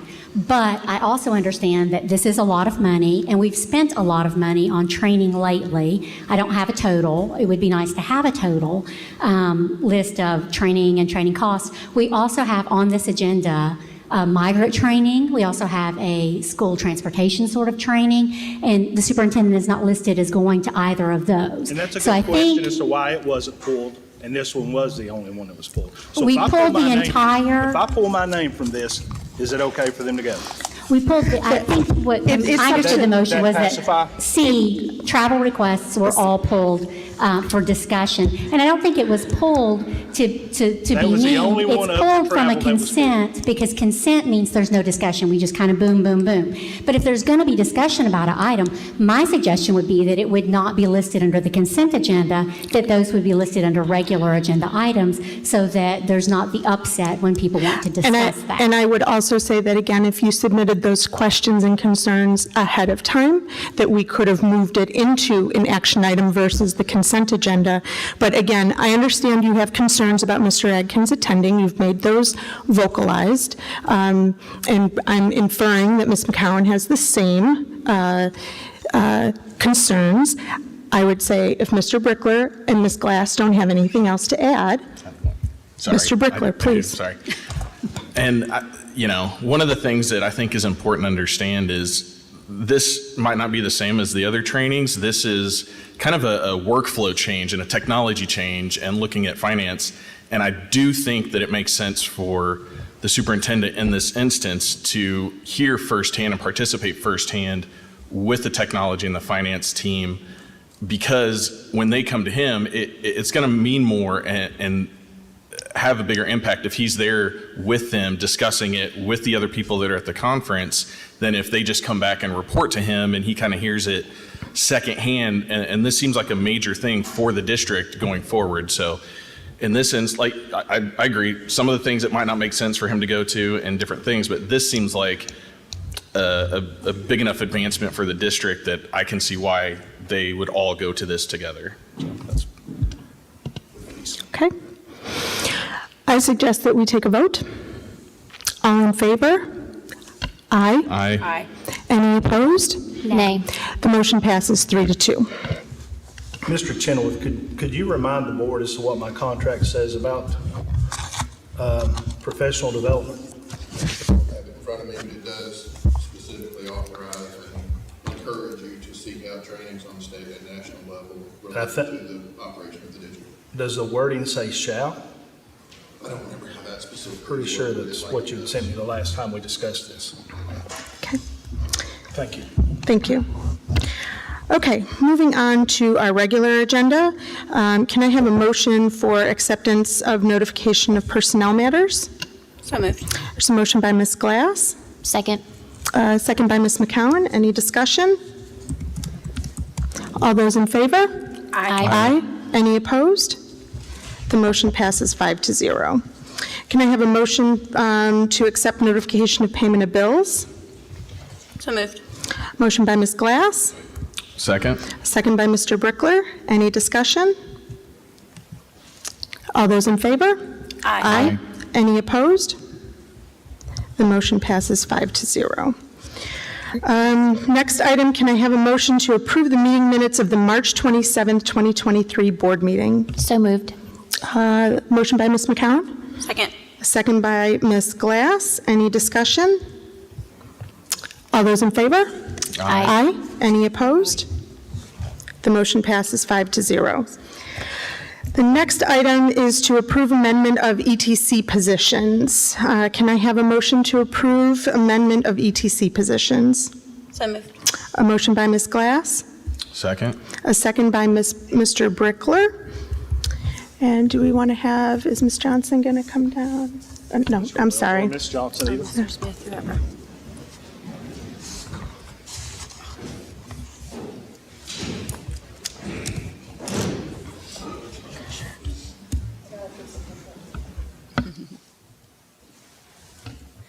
Hi, I don't know if I have met all of you all in person or not. My name is Ashley Sullivan. I'm the Community Education Program Manager, and I mainly oversee the ETC program. And then this is Kim Johnson, which you all are very familiar with. So the positions that we are moving to amend are the coordinator positions. There are 4 of them, one at each of the elementary schools overseeing the programs. The additional days are basically replacing the limited contracts that we do at the beginning of the year. We have had a significant uptick in administrative stuff that needs to be done prior to the kids coming on the first day of school. Used to, it was like maybe a day you would come in early, reset your office, do anything you need to do, make your copies, get ready. Now it's a whole like digital program that we have to make sure everybody's in, make sure all the parents can access everything. Because as soon as a child is signed in on an app that we use to track attendance, the parents are notified immediately. And if they don't get that notification, they're immediately on us. So the very first day of school, the first concern is, where did my child end up today? I'm still at work. You know, did they get on the bus? Did the grandparent pick them up because it's the first day of school? So there's a lot that goes into that. So previously, we've always done an extra 2, 3, sometimes 4 days extra as a limited contract for everybody to come in and, you know, prep all of that. Make sure we have our immunizations together, make sure everything's doing what it needs to do. And wherever we need to be. And then the additional, like the 5 days just covers anything extra throughout the year. If we don't need all 5 in the beginning, then they've got an extra day. They could come in over winter break and clean out that closet that's always full or something like that. And then the additional hours was because we're moving from 6.5 to hopefully 7.5 if you all approve it. My staff does not have the time in the day to complete all the administrative duties that are now on top of them. Well, because our structure has changed. Yes, completely. Mainly because our structure has changed and how kids are getting picked up in the afternoon. So those coordinators that could do work during the after-school hours are now going to the door back and forth delivering children. So they don't have that time where they could sit and do work in between things. So that's mainly where that structure of that door being locked at night, they're having to notify the ETC coordinator on site that they're there, and then they would go get that child and bring it to them at the front door. Previously, all the doors were open, and we always debated on how we were going to fix that problem. You can't find staff, you know, to take care of the children as it is, let alone pay someone to sit in a chair and man the front door. So COVID, you know, made us lock the front door, and the parents stayed out, and we have continued that with the safety of the children. You know, it has created that barrier. Parents are still allowed to come in, and we welcome them in, you know, to see how their kids are doing and what they're doing and how they're interacting and everything that they have to engage them in the afternoon. But at the same time, it has greatly increase the security of the building because we know every person that's coming and going. They have to contact the coordinator, and this goes for parent-teacher conferences. This goes for everything. They're always, you know, that phone number's at the very front door, and they're texting that number to try to get access to the building. So we know everything that's coming and going for the safety of our kids that are in our care. So that has prohibited the coordinators from being able to use that, you know, 3 hours in the afternoon that they used to do in order to make sure that all of the deposits were accurate, to make sure all of their immunizations were up to date, to make sure their staff files were correct, to make sure everyone's PD was up to date. I mean, everything that administratively goes on behind the scenes that they could take a couple of days a week to just stay in their office and complete, they now can't do that. They get 2 hours before and maybe 30 minutes after, and that's it, because they're running every child back and forth because we are the coordinators are the gateway to the parents. And then we also have, you know, a very, very high increase of children who need more independent attention. And the coordinator is the one who is typically the one who facilitates that independent attention due to behaviors or, certain situations. And so this extra hour, which would give them an extra 5 hours a week, allows them to have that time to do their administrative duties accurately and effectively and efficiently. Which are, by the way, all daycare regulations. So there are things that we have to abide by, and they would get checked on it and cited if we don't have the stuff accurate. Absolutely. Will there be an increased cost of ETC to the parents to cover this? No. Okay. We are very fortunate in the fact that we have maintained our licensure as a daycare facility. So we are state licensed childcare. With that being said, we are inspected at every school at least once a year, if not more sometimes. And with that, there are several things that have to go into it. And with the parents, like there's, with the licensed childcare, lost my train of thought. With the licensed childcare, we have gotten access to the CARES grants that were facilitated through the Cabinet for Family and Health Services. And that has given us a significant bump in payroll expenses, or not expenses, but payroll allowances, I guess you could say, because that has paid our payroll since about mid-2020. And thank goodness for that, because our reserves went very quickly once we were still paying, staff, but not any coming in, when everybody was out of school. Okay, thank you. Any other questions on this one? I do have a question, but it's not really for you all. It's for Mr. Atkins. Will the program still be self-sustaining if we approve this tonight? Sure. Okay. So it won't require any general fund contribution? No, we've never gotten general fund contributions. We've always been self-sustaining off of what parents pay for tuition. I just wanted to make sure, because I think that's a law. Oh, yes, no. But I will say that if I think it provides such a great community service, if we had to help, I think that's something we would owe to the community. So I'm glad it is self-sufficient, but I am behind you 110%. Great, thank you. Okay. Any other questions? Okay, thank you very much. Okay, all those in favor of approving the amendment of the ETC positions? Aye. Any opposed? The motion passes 5-0. Our next item is to approve the renewal of gasoline diesel fuel bid for 2023 and 2024. Is there a motion? So moved. A motion by Ms. Glass. Second. Second by Ms. McCowan. Any discussion on this one? Has this changed from what how we were getting it before, the company? No, this is the exact same contract we're on this year. Same company, same rate, et cetera. Okay, and is it the I don't want to say cheapest, but is it the cheapest? Yes. Okay, thank you. Other questions, comments? All those in favor? Aye. Any opposed? The motion passes 5-0. The next item, can we have a motion to approve emergency declaration for roof repair, replacements, and other associated damage due to the windstorm? So moved. That was a motion by Mr. Brickler and a second by Ms. Glass. Mr. Smith, what do you got? This is similar, just to preface, as to what we did with the gymnasium at the high school last year. We had to approve an emergency declaration, so I'll turn it over and let Mr. Smith go ahead and give us the specifics. Yeah, so as you guys probably know, we had significant damage to Southside Huntertown, the middle school, and then to some guttering and edge metal at the high school. So this emergency declaration was recommended, and I spoke to Gary Least at KDE, recommended we do this. This will help facilitate and expedite the repairs of those schools much quicker than if we do not declare the emergency declaration. And the other thing in the declaration is to hire Rostront to do the architectural required stuff that has to be done to be able to put the roofs back on these schools. So. And there's insurance? But absolutely insurance. We've got the claims filed on every location, and there's several other things. There's some athletic field damage at the middle school. There's some other mechanical issues at some of the schools. It's all been filed with the insurance. We're working with the insurance now to get the claims resolved and get those started and paid, et cetera. So, And what's our deductible again? You can get back to it's a small number compared to, we're probably going to have $1.5 million worth of damage. Mhm. So I think it's 10,000 or something Okay. very small, so. Okay. And all this work would be done over the summer before the school year next year, right? Well, we're trying to get it started as soon as possible. Of course, this will dictate if we approve Sure. this. We have quotes on getting South Side. We have quotes on Huntertown.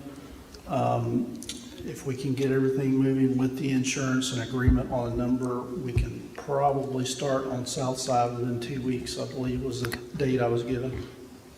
Is there a cost for having Ross Torrent do this work for us? And would that be covered by the insurance claim? It should be part of the reimbursement with the insurance because this is due to the storm event that happened on March 3rd. So yes, we would absolutely submit the cost. There would be a cost for Ross Torrent to do the architect work, but we would submit that cost for reimbursement to the insurance.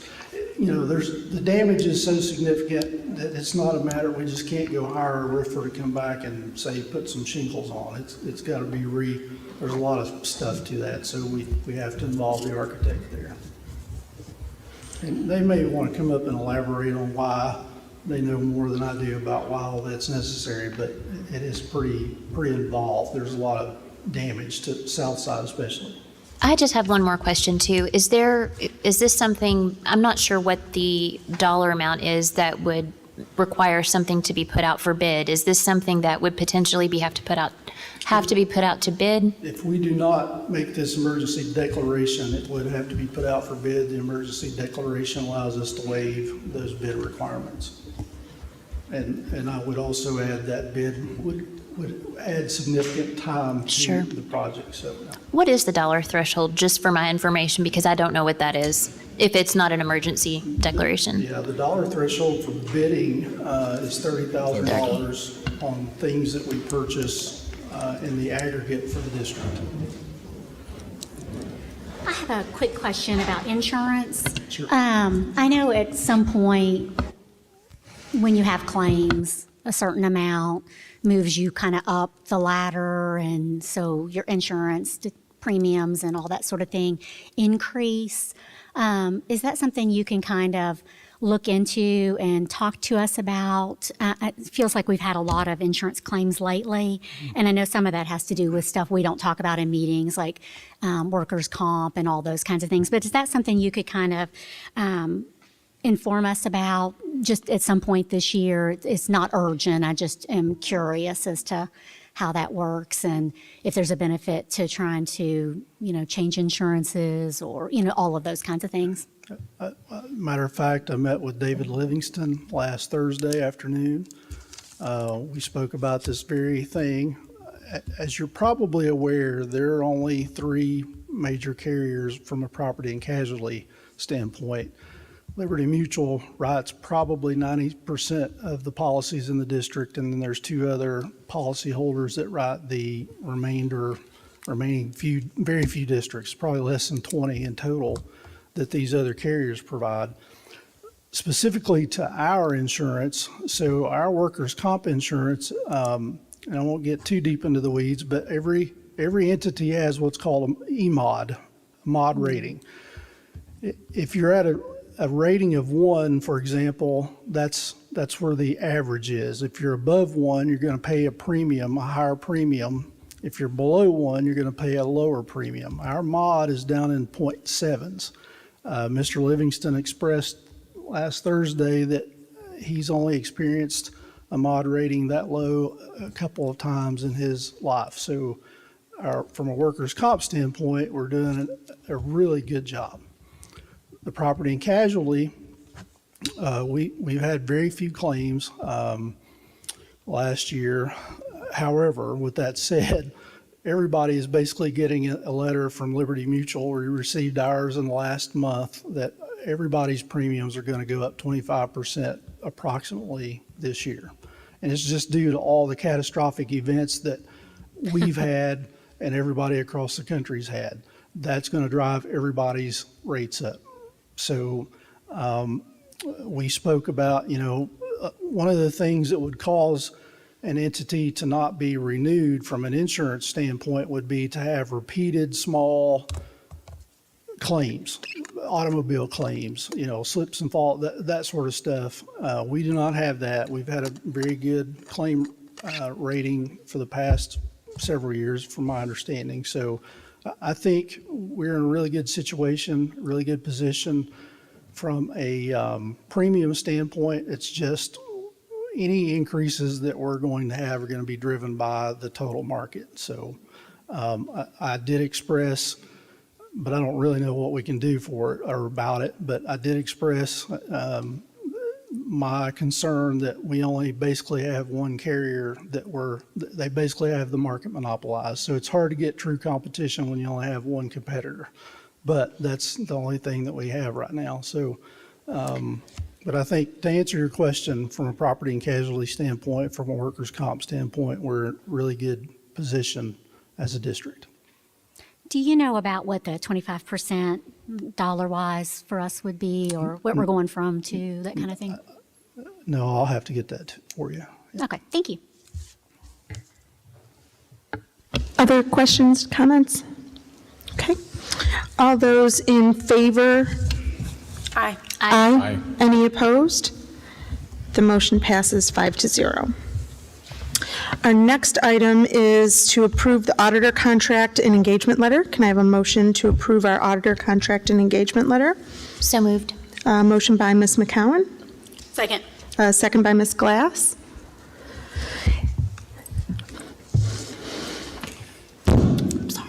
So that's the KDE required auditor contract for FY24. That is also the engagement letter attached for Summers, McCreary, and Sparks, who's our current auditor. There's no change in fees, no change in anything else other than that's just the required contract that we have to have approved for next year. Okay. Questions? Comments? I have a couple of questions. Does anybody else? Okay. How long have we had the same auditor? 1 year. This year was the First year. They did audit the district previously. I think they've been gone for 3 or 4 years. Company we had previously had opted out of auditing school districts, so we ended up having to find someone else to do the work. I know there are very, very few companies that are doing this kind of work. They're getting fewer and fewer, and this company actually contacted me about a month ago and asked if we'd had a 3-year agreement in place, because if we did not, they were going to have to let us go, because they, like everyone else, is suffering from a lack of manpower from a staffing standpoint. And so they were having to drop all the districts that didn't have a longer term agreement in place. And I can tell you, having had to put this out 2 times while I was in Franklin County, the available pool for auditors is getting very, very, very small. I know in KSBA training, we're told that you need to kind of rotate that every so many years. But it sounds like there maybe aren't the companies out there to rotate like we have in the past. Do they have some kind of safeguards, like different folks they could send in and do it different years, just some sort of best practices kind of like that? I know the old company did that for us. We had them for a few years, but they would send different teams in, so there were fresh eyes each cycle. Yeah, the best practice is to rotate the audit partner every 5 years, and there are multiple partners with with that firm, so that would absolutely be available if they needed to do that. And I'm sure he has new staff or different staff working the different engagements. That would probably be a better question for him rather than me. But I can tell you, back to the auditor question, I've had several conversations with our colleagues at KDE, just because I think we're getting to a critical area with that for school districts. Having formerly been an auditor for school districts, these audit firms only take school districts for cash flow purposes, and when they have work that can be done at a premium, higher premium, the school districts are the first ones that get let go. So what is going to happen in the near future is either we're not going to be able to get it audited, and the state's going to have to step in and possibly require the state auditor's office to audit us, and I don't know that that's going to happen, or we're going to wind up having to pay a larger audit firm a significantly higher fee to conduct the audit. And when I say significantly higher, probably double what we're paying now. I mean, I don't think, if we had to put this out for bid this year, I would expect to get audit, we're paying $18,000. It wouldn't surprise me to get a $40,000 audit fee on a bid, and that possibly would be the lowest one. So that's kind of where we're at in that term.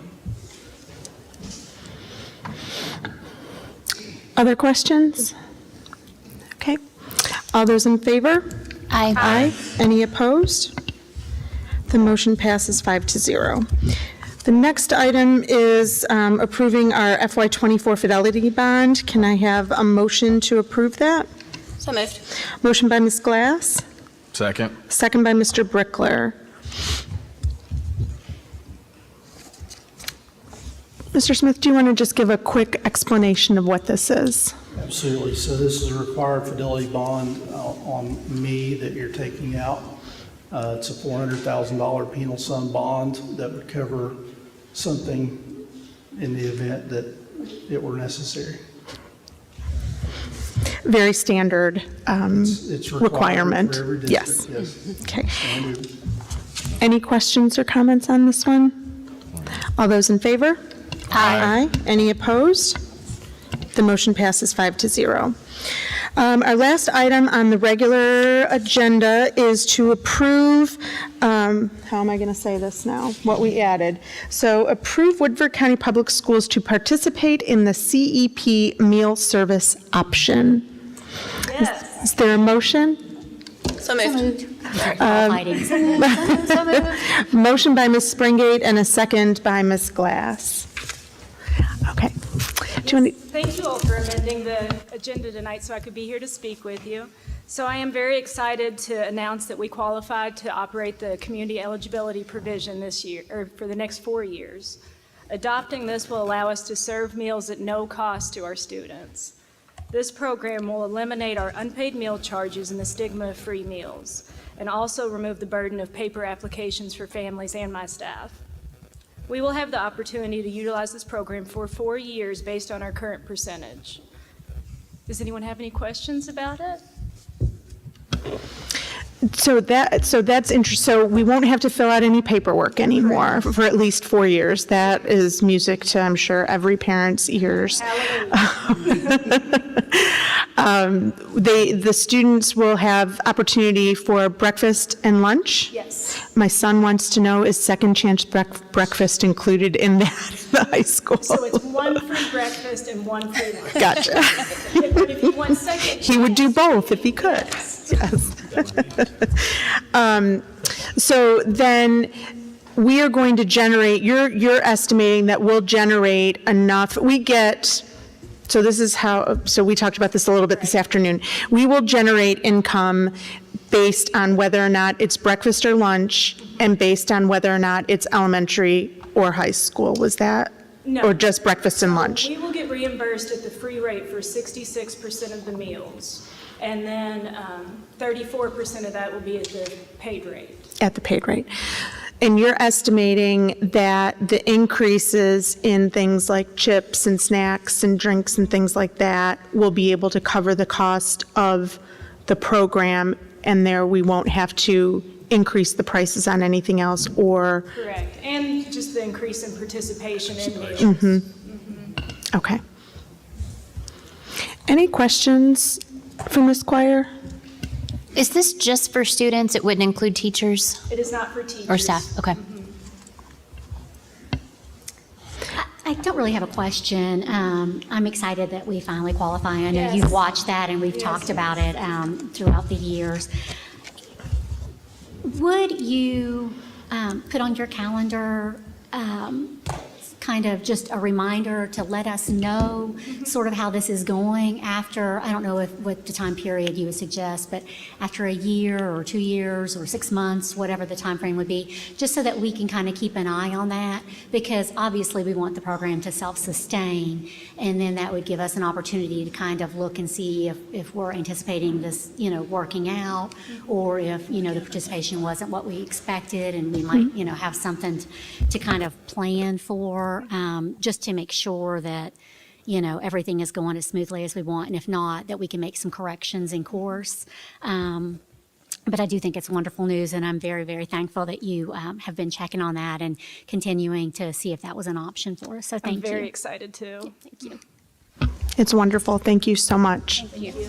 Any other questions, comments? Okay, all in favor? Aye. Any opposed? The motion passes 5-0. Thank you, Ms. Quire. Okay, moving on, we've got our treasurer's report and approve the March financial report. Is there a motion to approve? So moved. Motion by Ms. Glass. Second. Second by Ms. McCowan. Okay, Mr. Smith, you are up again. If you will reference the balance sheet report, we'll go through the fund balances very quickly, and then I'll answer any questions. Our general fund balance at the end of March is $16,499,785. Special revenue fund balance is $725,362. The Fund 21 is $444,080. Fund 25 is $371,177. The capital outlay fund is $185,997. The building fund is $150,214. The construction fund is $67,244,489. I'll just once again point out that I still have not, we've got the $72 million invested, and we're earning approximately $200,000 worth of interest every month. Due to our healthy general fund balance, I've not had to make a draw on that yet, and I'm going to try to hold off on making a draw on that as long as possible to help continue to earn as much interest as possible. The debt service fund balance is $2,029,155. Food service fund, $801,184. And just to touch on what Ms. Quire just spoke about, we went through the numbers in depth today. We feel pretty positive that that's going to be a good thing for the fund balance in the next 4 years by converting that. So, but we will watch it closely. The daycare operation fund balance $679,051. And then the last one, Fund 53, the community education fund, has a fund balance $30,621.78. The ESSER 2, so there's $11,779 available in that grant. I'll point out that grant expires as of the September 30th this year, so we're winding that grant down. And then the ESSER 3, $165,824 available or unspent in that grant. So.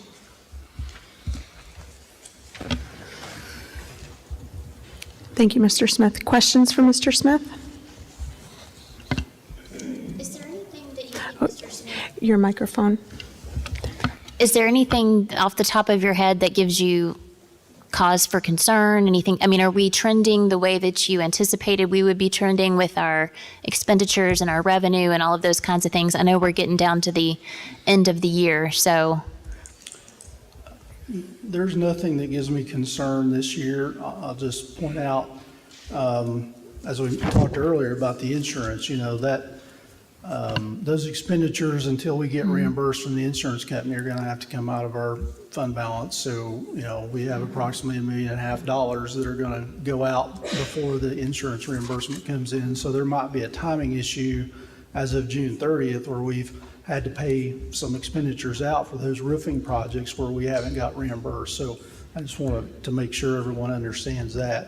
We have actually started reconciling our tax. I think we're probably ahead of what we projected on our tax revenue, so I think we're in really good shape for that. Expenditures, I'm not aware of anything that jumps out otherwise that is really unexpected for other than the storm damage.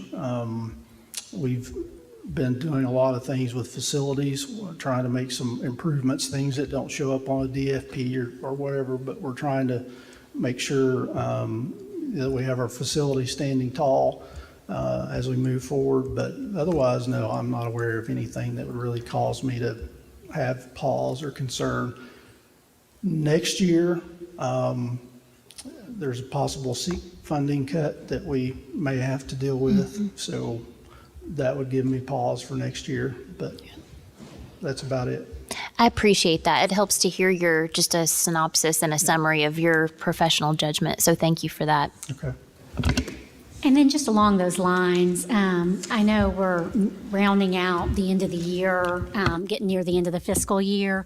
At this point, what is your best guesstimate as far as what kind of a surplus we're going to have when you look at our income and our expenditures?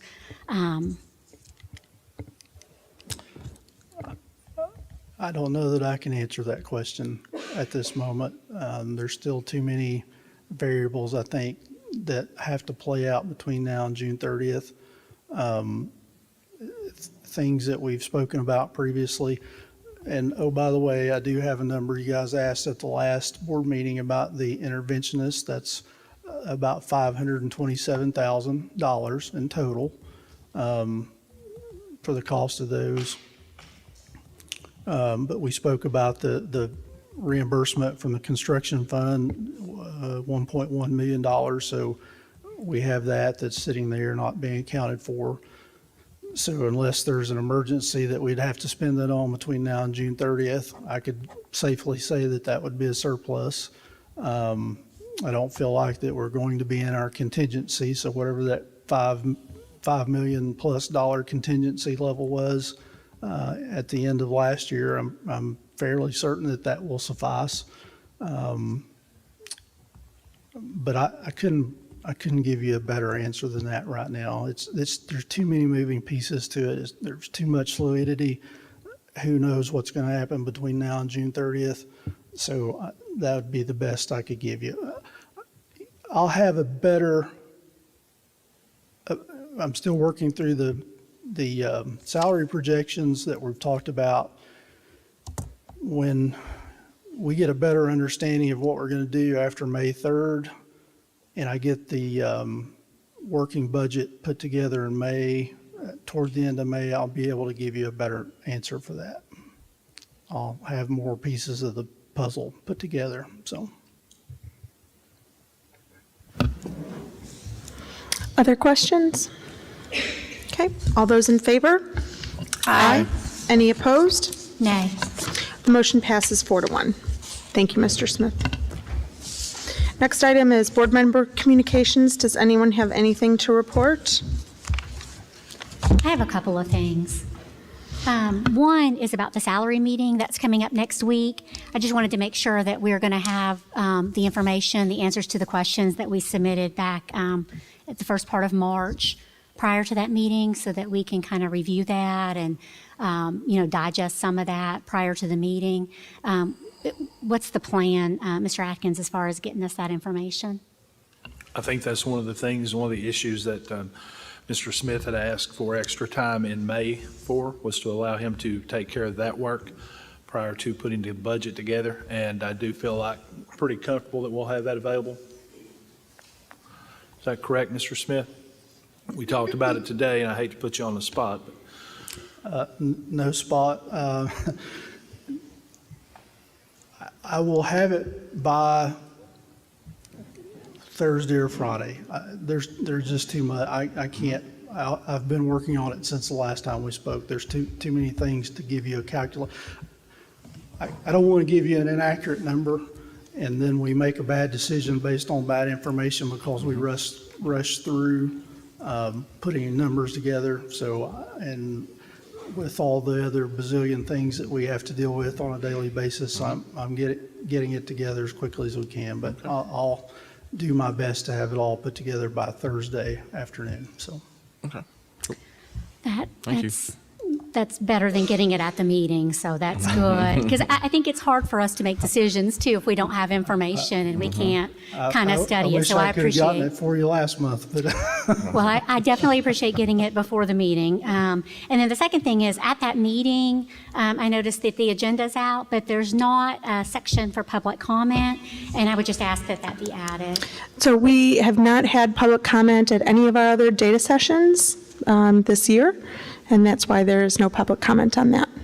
I would just ask that we add it. I think we're having the salary meeting. We've had teachers and staff come and speak. And I think in talking about that meeting throughout, we sort of transmitted the idea that folks would be able to come and speak to us and we'd be able to hear from staff, hear from faculty, get some information to kind of help us make a good decision. And I always think it's good to hear from our staff. I think that we have poised this as a data session to discuss the information, and I think we could probably take a vote on whether or not to add public comment. That would be fine.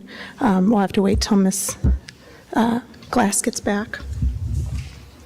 I know too, I think in our February meeting when we talked a little bit more about this in detail, kind of calling it a work session or whatever we want to call it, that would be an opportunity for feedback. So that's what I understood as well, feedback from our staff. I do. Go ahead. I was just going to say, if we do add public comment, I do think we should adhere to the time limits that we have had on other public comment times, the 3 minutes or so per person, just so we don't take up a lot of the work time that we're setting it up for. Yeah, and I guess, Mr. Chenoweth, how do we do this now to take a vote on whether or not to add public comment to that agenda? Technically, you don't have to take a vote on agenda planning. You could just act by consensus, so the straw poll would be fine. You're just talking about agenda Okay, items. so no formal agenda? Okay. So I'll take a straw poll. Ms. Springate, obviously, that's a yes. Ms. McCowan, it's a yes. I'm fine with it. Ms. Glass? Okay, then we will do it. Thank you.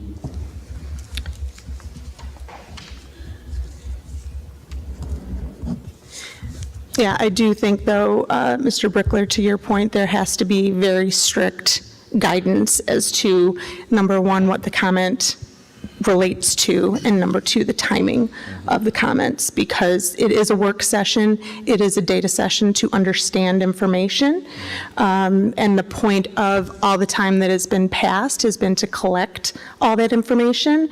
So my hope would be that we can spend most of the time reviewing the information and understanding it versus collecting more data.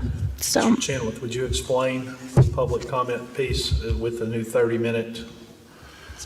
The overall restriction, the requirement of having at least 15 minutes only applies to regular meetings. So that 15-minute mandatory requirement doesn't apply to a special work session. Reason I left my microphone on was just to remind everybody, when you have a special meeting, the reason that most boards don't have public comment at special meetings is really just cautionary, because all discussion at a special meeting has to be restricted to the agenda items that were published ahead of time. And if members of the public start straying from that, sometimes board members feel the urge to be responsive to their constituents, and then board members will start discussing things that went far afield of the special meeting agenda. So the reason we usually exclude public comment from special meetings is just to prevent that accidental violation of the Open Meetings Act by starting to discuss things that weren't part of the public notice. And could we structure the meeting to put public comment at the end so that we get through all of the data and all the work session and everything that we've planned for so far, but then still give everybody the opportunity at the end to speak? And that will also kind of put it where we are not going to go back and forth with everyone? Or is that not normal? The structure of the meeting, all that, that's a business decision, really not legal advice. From a practical standpoint, I think if you have people comment ahead of time, you might have people asking a lot of questions that if they just sit and listen, their question would already be answered just by the discussion and the presentation.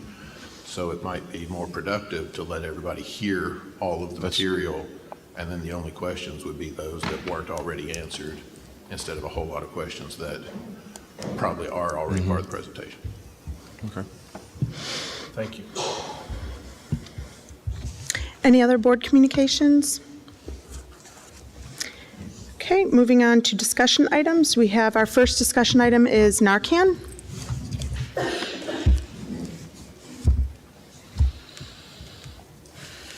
So over the past 3 years that Oh, can you put your microphone on, please? Put it on. There's a button at the bottom. Thank you. There you go. So over the past 3 years that I have been here, Narcan has been a discussion on whether or not we have it in our school system. Now the Kentucky Center for School Safety, John Akers, has recommended it for all school districts in the state of Kentucky. I can tell you that our nurses have been fighting for this for a long time, as well as our SROs. In the past, when we've had this conversation, it has not been council's recommendation for us to have Narcan in the school system. Next year, as you know, Cumberland Family Medical, who you'll see Ibby Hopper there on your screen, she is actually the Senior Director of School-Based Health Center for Cumberland Family Medical, who will be our medical director next year.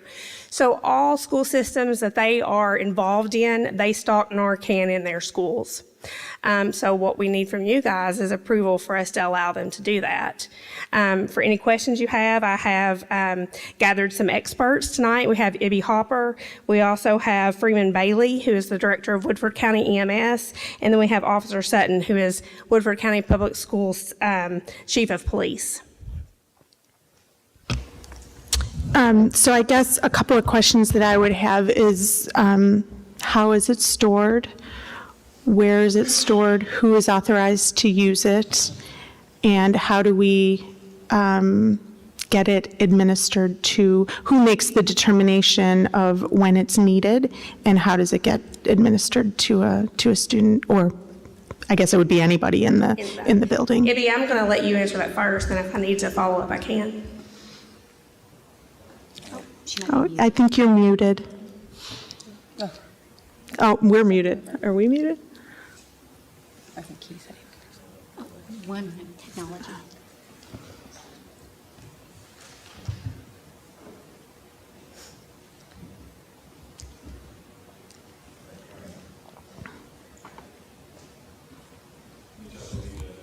Can you try again? No, we still can't hear you. Yeah, Oh, we I hear a heard little you bit. earlier. I'm probably hearing her on this.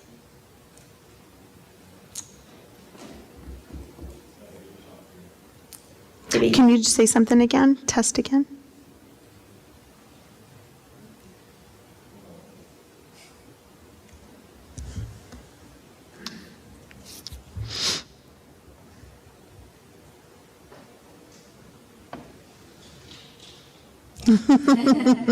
We got that.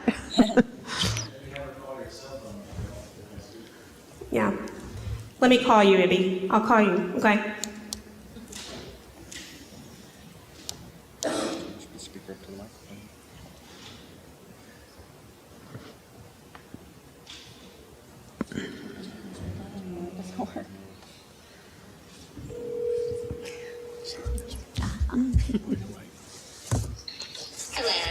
Hello. Hi. Now we can hear you. Oh, now we can hear you. Can you guys hear me now? You have a little echo, so we're trying to fix that. Mm-hmm. Okay.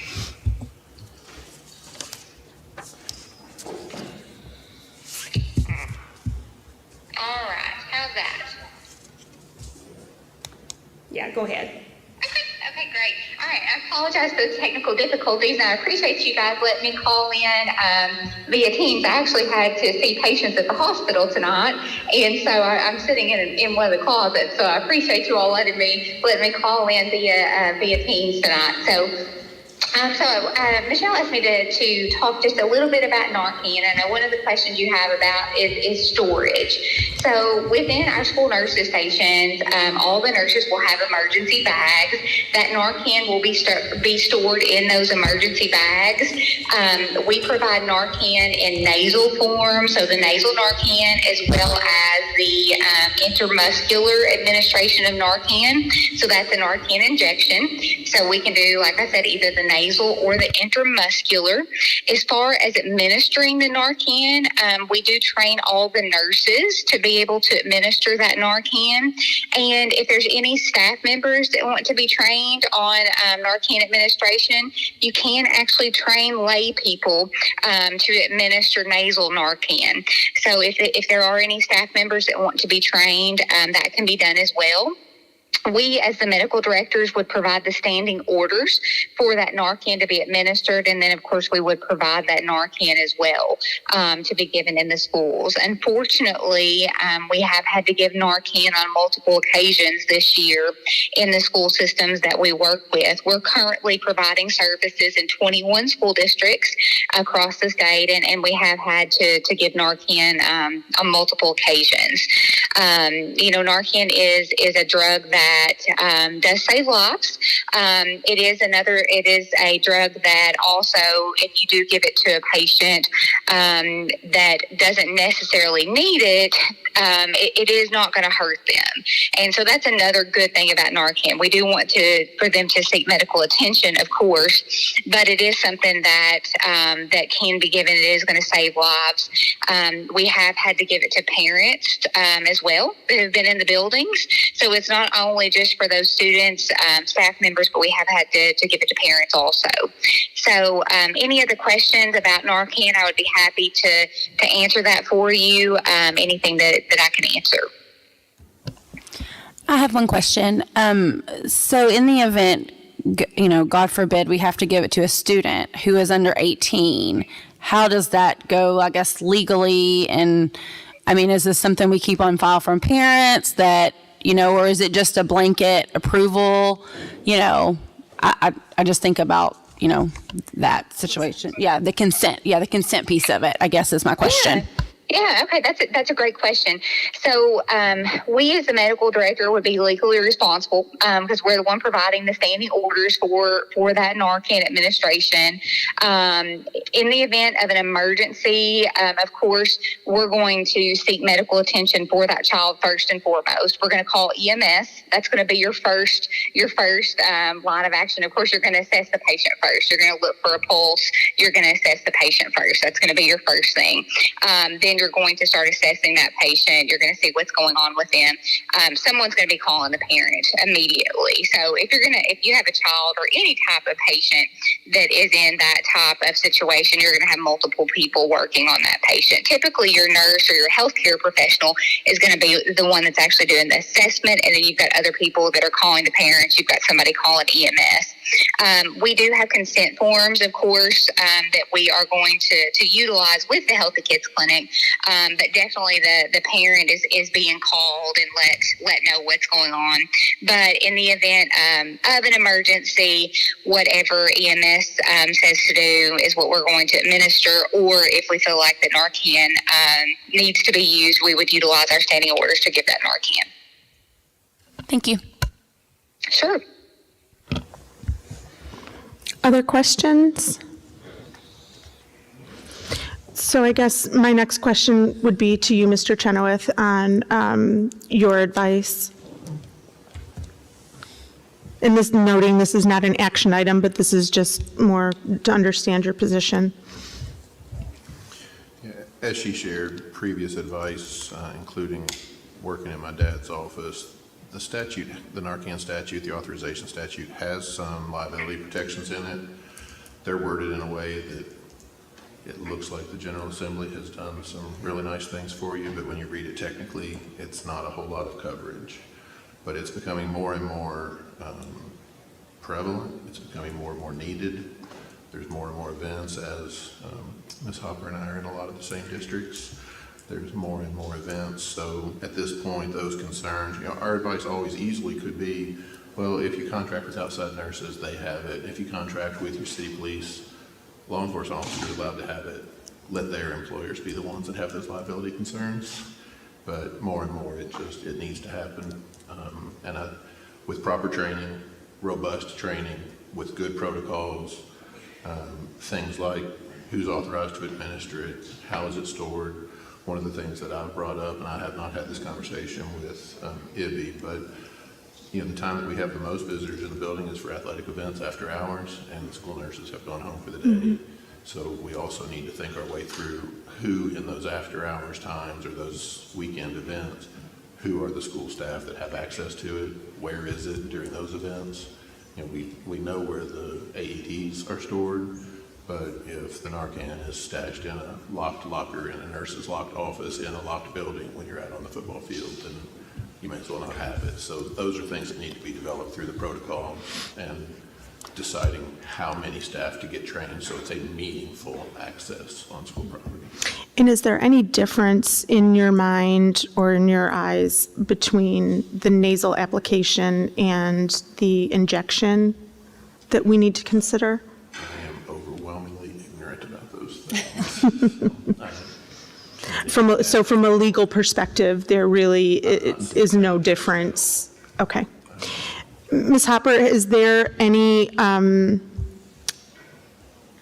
is there one application of it over the other that is more widely used, or what's the expectation there? What's the usage there?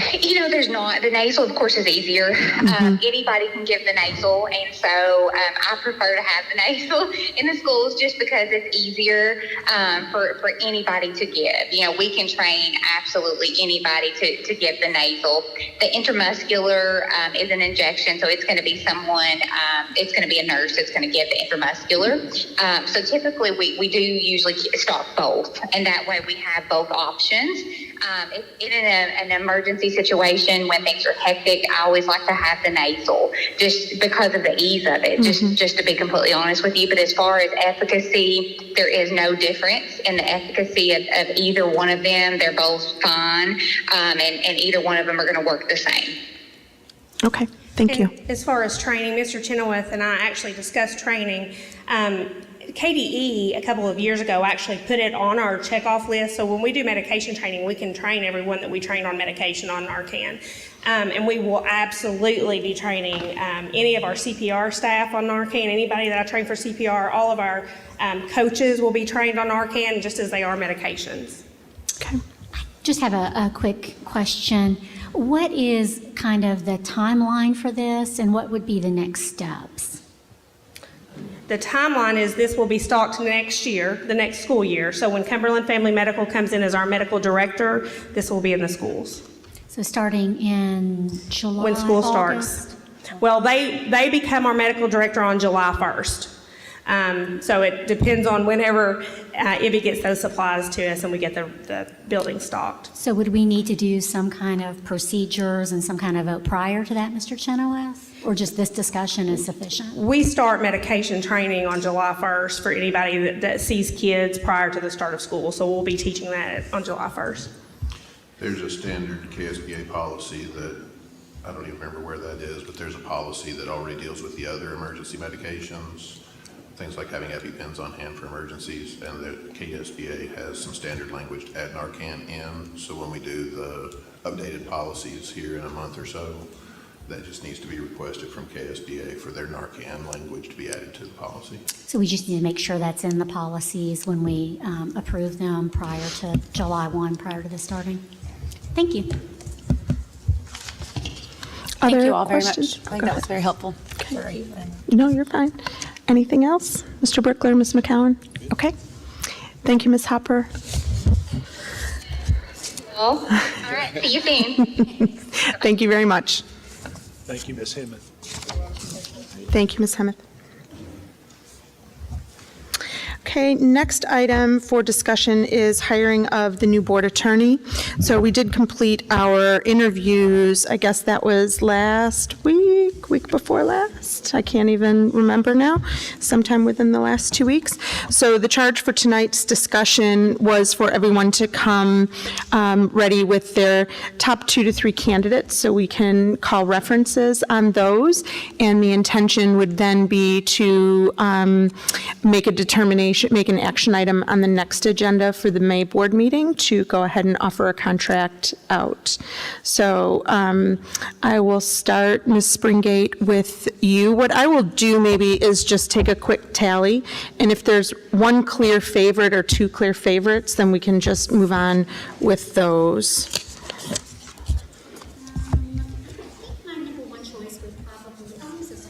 Okay, can you hear me now? Yep. My number 1 choice would be Fowler Bell. Okay, did you have a second choice, or would that? Not really. Okay. Everybody, did a really good job at the interviews and provided information. Okay. Just, yeah. Ms. McCowan? My top choices were Claire Parsons with Wood and Lamping and Eric Ferris with Dinsmore. Okay. My top was Fowler Bell, and my next was Adams Law. I had Fowler Bell and Eric Ferris with Dinsmore. Okay. And I also had Fowler Bell and Eric Ferris with Dinsmore. So I think it probably makes sense if we move forward with Fowler Bell and Eric Ferris as our sort of final 2 candidates, and move forward with getting references from them, if that's agreeable to everybody. Does anybody want to take the lead on getting responses from Fowler Bell for Ms. Combs? I can do that. Okay. Is there a set list of reference kinds of questions, or do we just, I can find something online? We can, I think we can pull those. Okay. I will ask Ms. Cooper to pull those, because I do think we should probably ask the same questions to everybody, so. Okay, so it's going to be Ms. McCowan. And would anybody like to take the lead on Eric Ferris? I can do that. Okay, I can do Ms. that. Glass. Thank you. Will you follow up with us on whatever questions Ms. Cooper suggests? Yes, I will do that. And then I hate to even bring it up, but I guess somebody is going to have to contact the other folks, maybe tonight or tomorrow. Yeah, I can do that. No problem. Thanks. Okay. So our last discussion item is school safety. Ms. McCowan, you had asked that this be put on for discussion, so I will let you go. Yes, just a couple of, I think there were 2 issues kind of that fall into this category. So one of the things, the first one was we'd had a discussion probably in January, whenever I first started, about bathroom safety issues, and it was anything from vaping, fights, the gender usage, of the bathrooms and things like that. So one of the things that we talked about was having like a work group or some kind of a work session to talk about all of those things, not just issues with, gender usage of restrooms, but also the other things that might happen and cause concerns for safety. So I was able to contact the EKU Facilitation Center, and I heard back from their point of contact, and she said that for a 2-hour in-person session in Woodford County, it would be $3,375. The fee includes planning and preparation, on-site facilitation, necessary supplies for 50 participants, follow-up report writing, and travel-related expenses. She wasn't, didn't have a lot of detail just yet, but she was just giving us kind of a ballpark estimate for what something like that would look like. She said their calendars fill up pretty quickly, so to let her know something if we're interested in moving forward. The other the other piece to that was I did hear from someone out in the community who said that they would be willing to facilitate a workshop like that for free. I mean, just as sort of a, third party, if you will. So those are two options for moving forward with a restroom safety work session. Yeah. Okay. Any thoughts? I guess my initial thoughts are, unfortunately, I think Senate Bill 150 kind of decided the gender assignment for bathrooms for us anyway.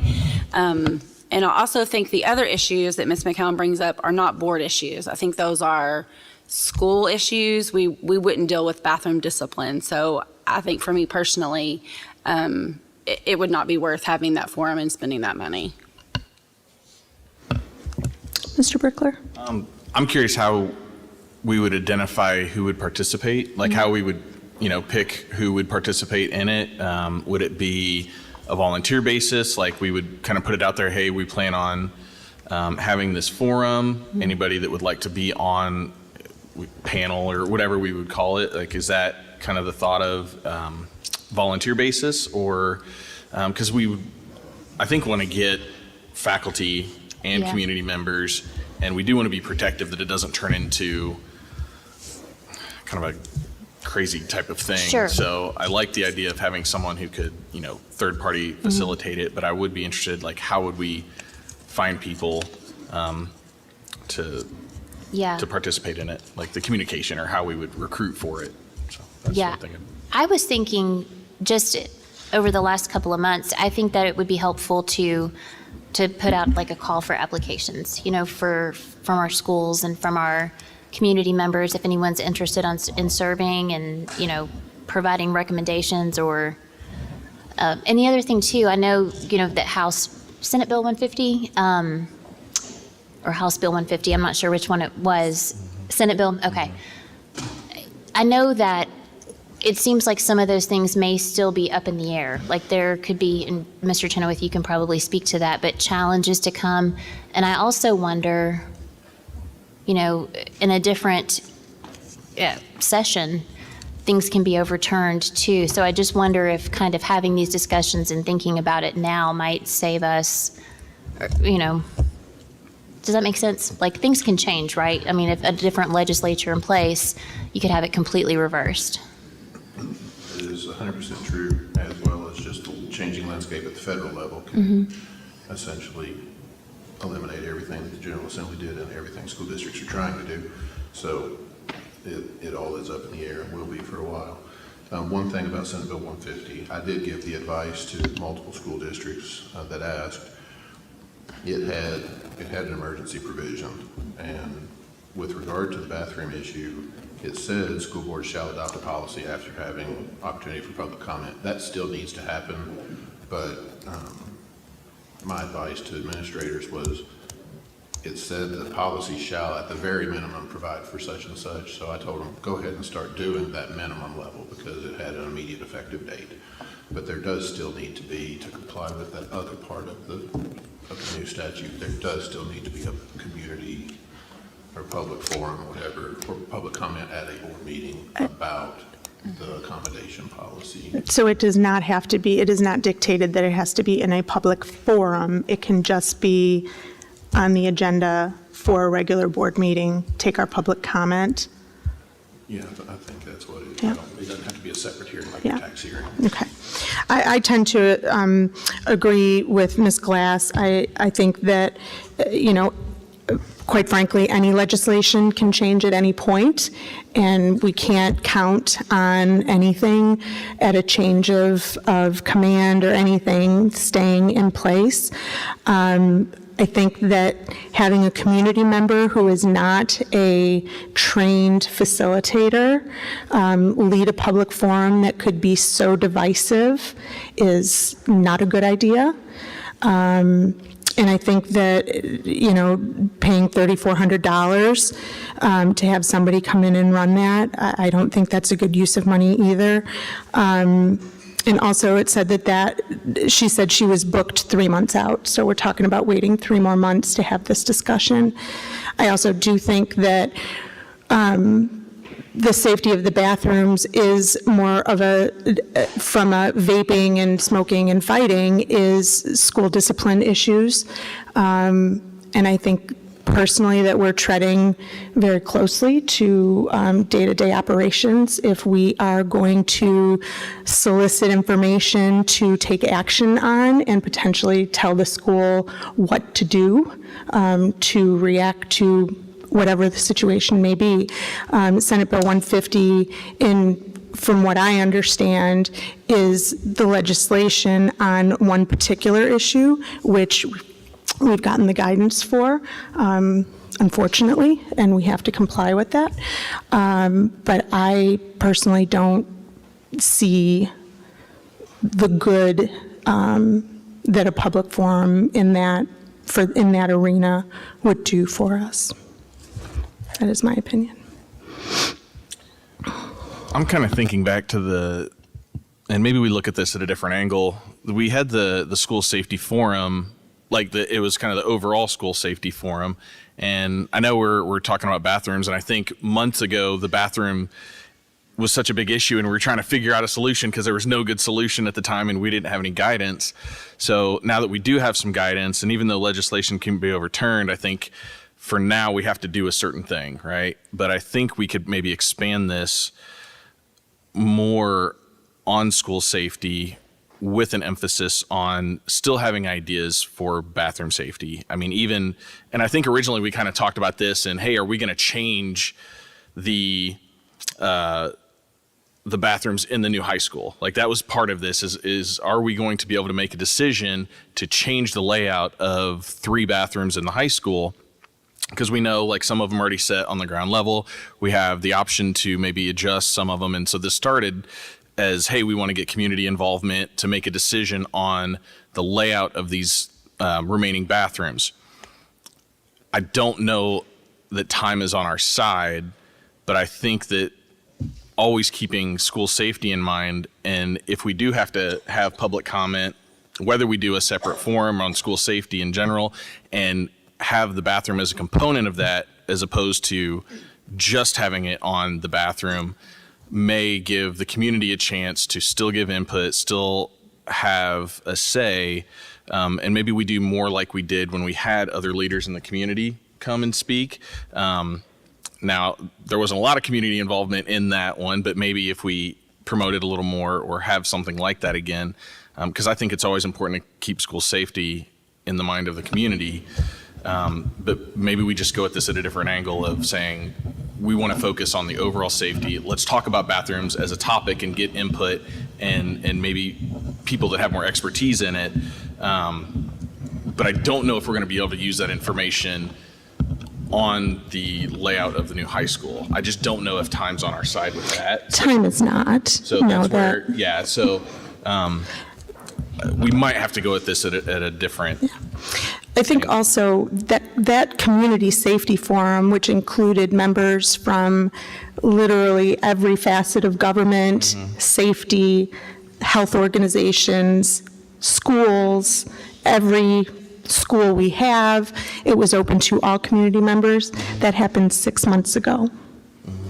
So I do think that we've taken the time of all of those people already to put the thought, to put the effort, to put the forum out there, and the people that wanted to attend, they attended. I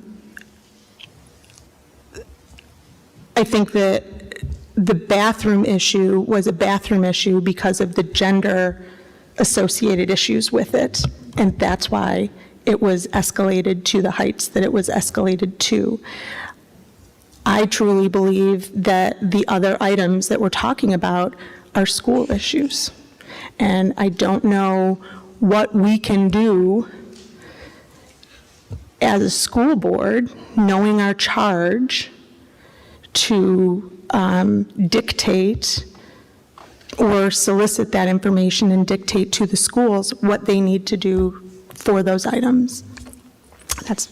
And I think too, just when we first kind of talked about the possibility of doing something like this, I think that it was prefaced with, as long as we include other components of bathroom safety too. So it was all kind of just, instead of just talking about it from a gender perspective, that's kind of, I think, why everything kind of got included with it. So maybe that was the wrong way to go about it. I'm still trying to figure out, make sure that we stay in our lane for sure. So, Yeah. I just wanted to do what I said I would do and find out if there were other groups that would facilitate something like this and, bring it back to this group for consideration, especially, I don't know what's going to happen. None of us know what's going to happen in the next several months or years. So Yep. I was just doing my. Yep, appreciate that. I think we also were talking about that as it related specifically to the sort of idea of one bathroom was, I think, the biggest sort of notion of how can we combat this. We have passed that point in the design and in the construction. That is not an option. So I think, and also it's not an option because legally it's not an option, I don't think anymore, because we have to legally provide the 2 sets of restrooms based on gender. So I do think that's kind of what drove a lot of that discussion. At least I felt like that's what it was. But I do appreciate you following up on that. School safety is obviously a huge concern for all of us. Could I add to that discussion Yep. very briefly? Please. Part of what you all brought up about things like concerns with vaping, fights, presumably other drugs and maybe other activity. If those things are going to be the focus of a forum, then I really think it needs to be primarily to high school. Presumably some of those issues also make it into the middle school, but to the extent you all wanted to have some type of a forum that is primarily the high school administration and teachers and parents and all that are really engaged in looking for solutions. If the board was trying to facilitate that and essentially telling the high school employees and parents and students, what do you need from the board? What can we do? That type of forum would be good, but it shouldn't be a top-down approach. So if you're trying to arm the school with solutions, and part of figuring out solutions is identifying the scope of the problem, that type of forum would be helpful, but it needs to be high school focused, not board focused. It needs to be secondary. It needs to be driven by the high school or driven by that school. If they're asking you, help, we need solutions, can you all do something? Can you facilitate something like this? Because the SBDM sitting by itself in the library is out of ideas. Maybe that's the way it could be looked at. But it really needs to be engaging the high school. I was going to say anything that goes past construction plans and design plans for the new high school probably does need to be taken up with site-based before you all do anything up front, or like they would have to come to you, just kind of like you said. But. Okay.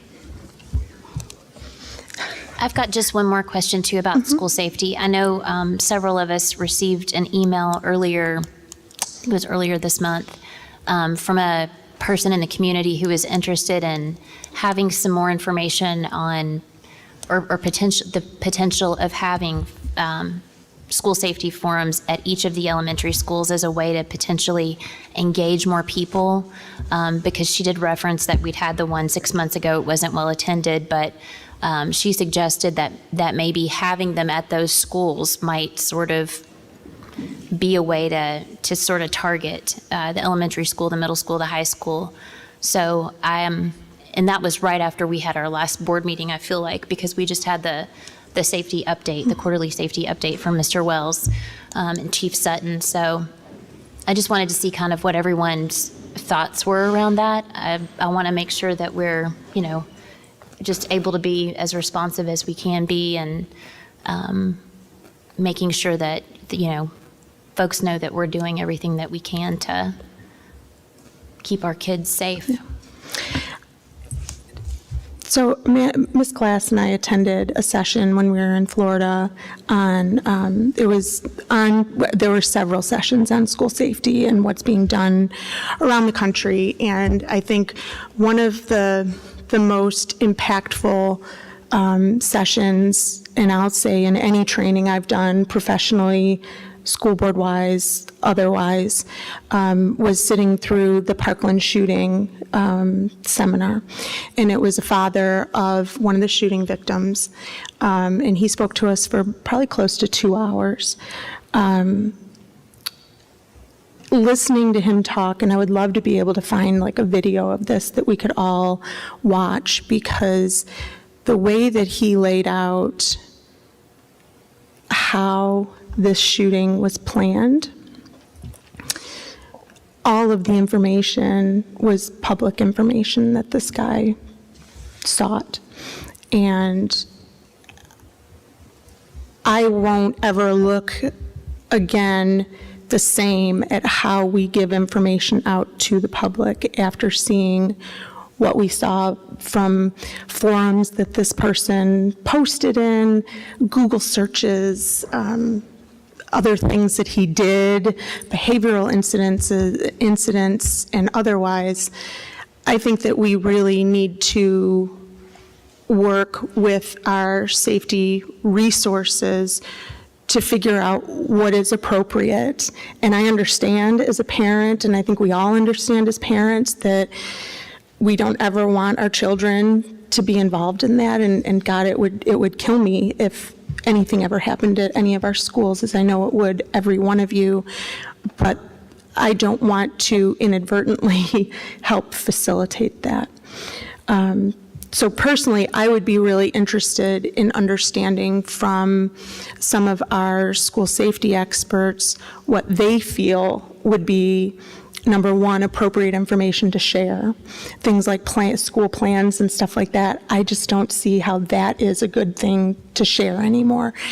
Things like, how do we react to a situation?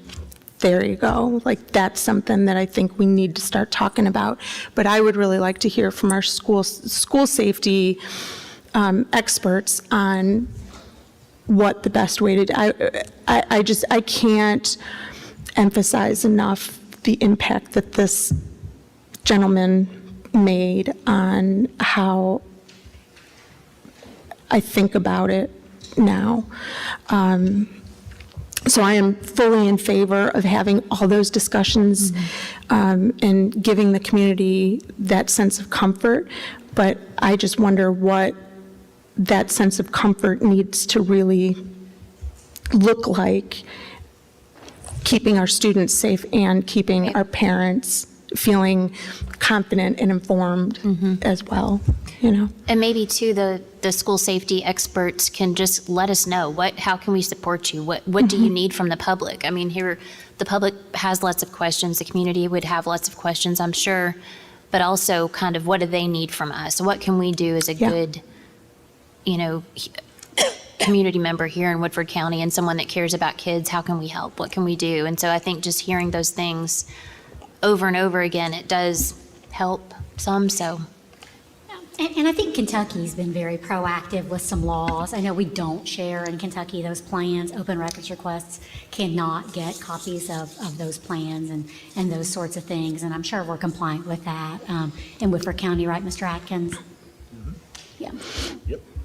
It's one of the reasons you go into executive session is to discuss your emergency plan. Yeah, the emergency plans. I'm talking about like physical, the floor plans for the high school are out there. I mean, that's what I'm talking about, like the physical plans. The person that planned this shooting researched how long does it take the police to respond? How long is it? What's the busiest time of the day at school? The information that he was able to get was astounding to me, to be able to plan and execute that horrible day that killed 17 people. So I agree. So I don't know that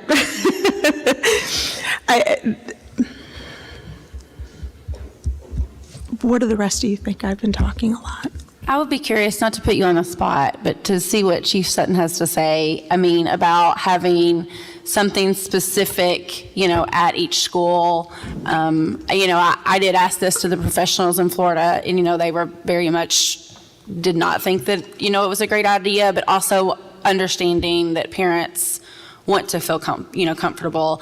I know after the Nashville incident, there were lots of discussions on social media, and we got emails about bulletproof glass and things like that. And they're like, well, we want to know exactly where it is. And I understand that, that's also just giving bad guys information. So what is your advice on how we teeter this line of, being cautious? I agree. I think we have to be careful on what we're putting out there. I think also doing it in individual schools, the problem is who's going to be there each day. Is it going to be that SRO or me or who else? Because you got to make sure the information you're sharing is the same. You don't want one school saying this and another, so I think I'd be careful with that. But district-wide, I will tell you, and I'm not trying to say just because I'm here as your chief, I'm here every day for a reason, and that is school safety. And I can speak of the Nashville incident and talk about ballistic panels. There were vulnerabilities that day.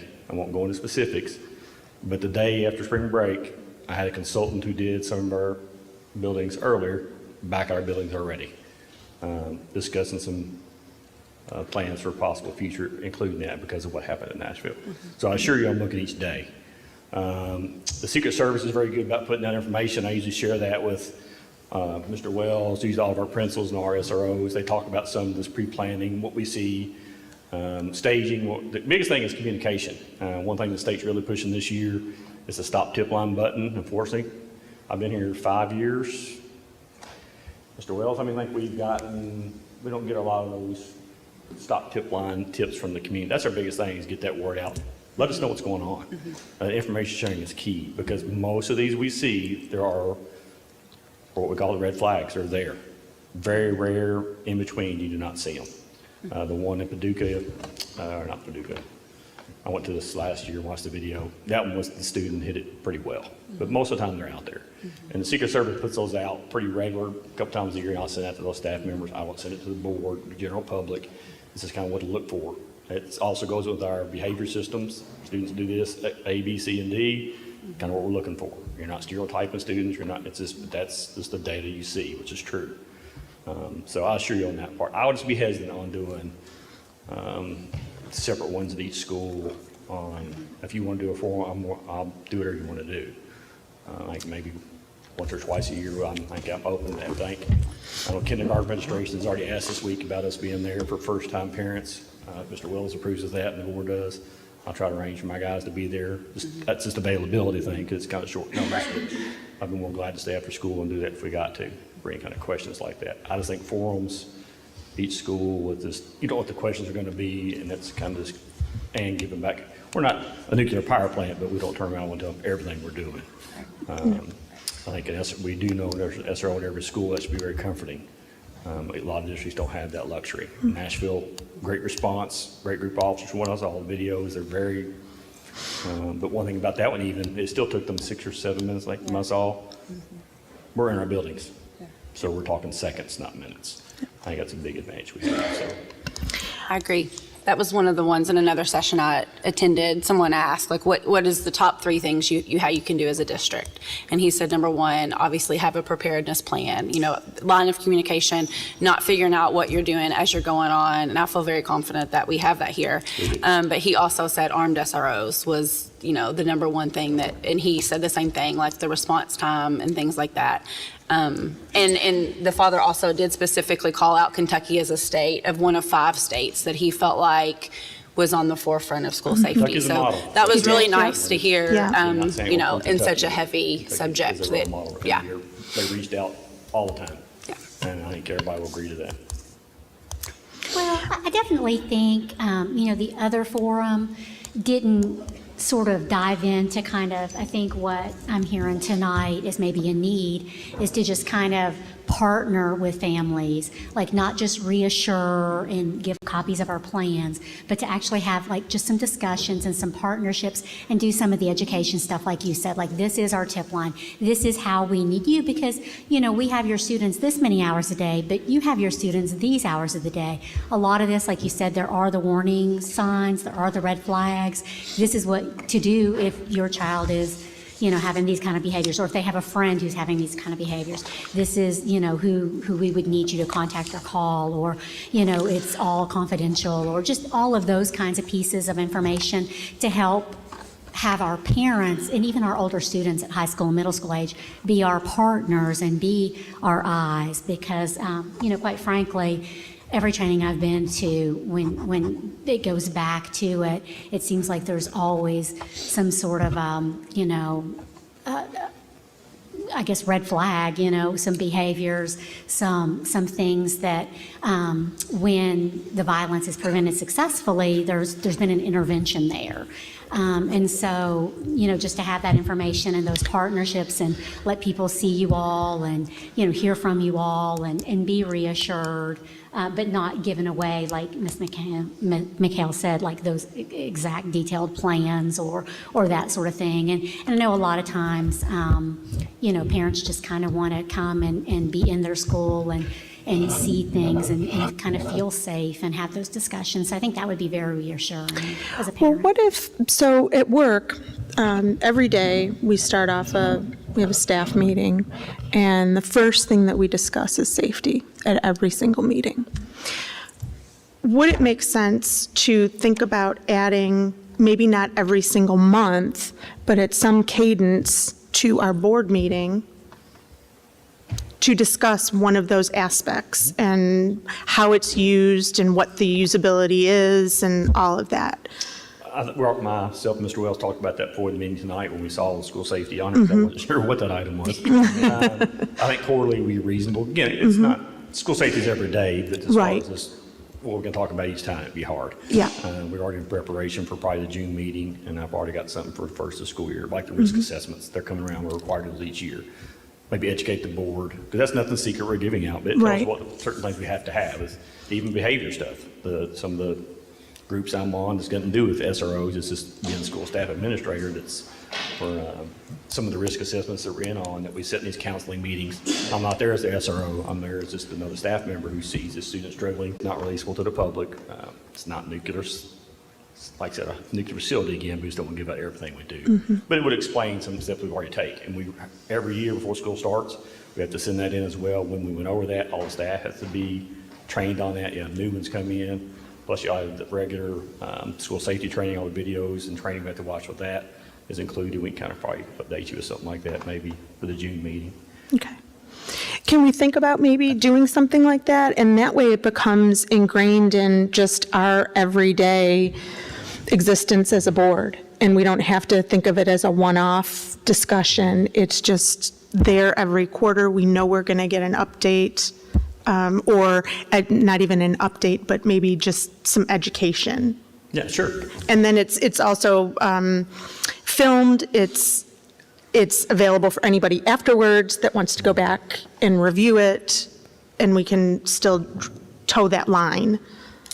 Sure, absolutely. And all these things are educational and learning experiences. It's like the glass we talked about. I wasn't chief then, I wasn't on that planning. It was kind of done more through this, it's called SIPTED. It's community, it's big, we won't go into that. But when I had a consultant come who did ours, I learned some things I didn't know. I don't want to give the whole secrets out, but when he told me that, I was surprised. So I do have I've been working on that, and I'm going to get Mr. Wells here next week or two and kind of show him what I found in that.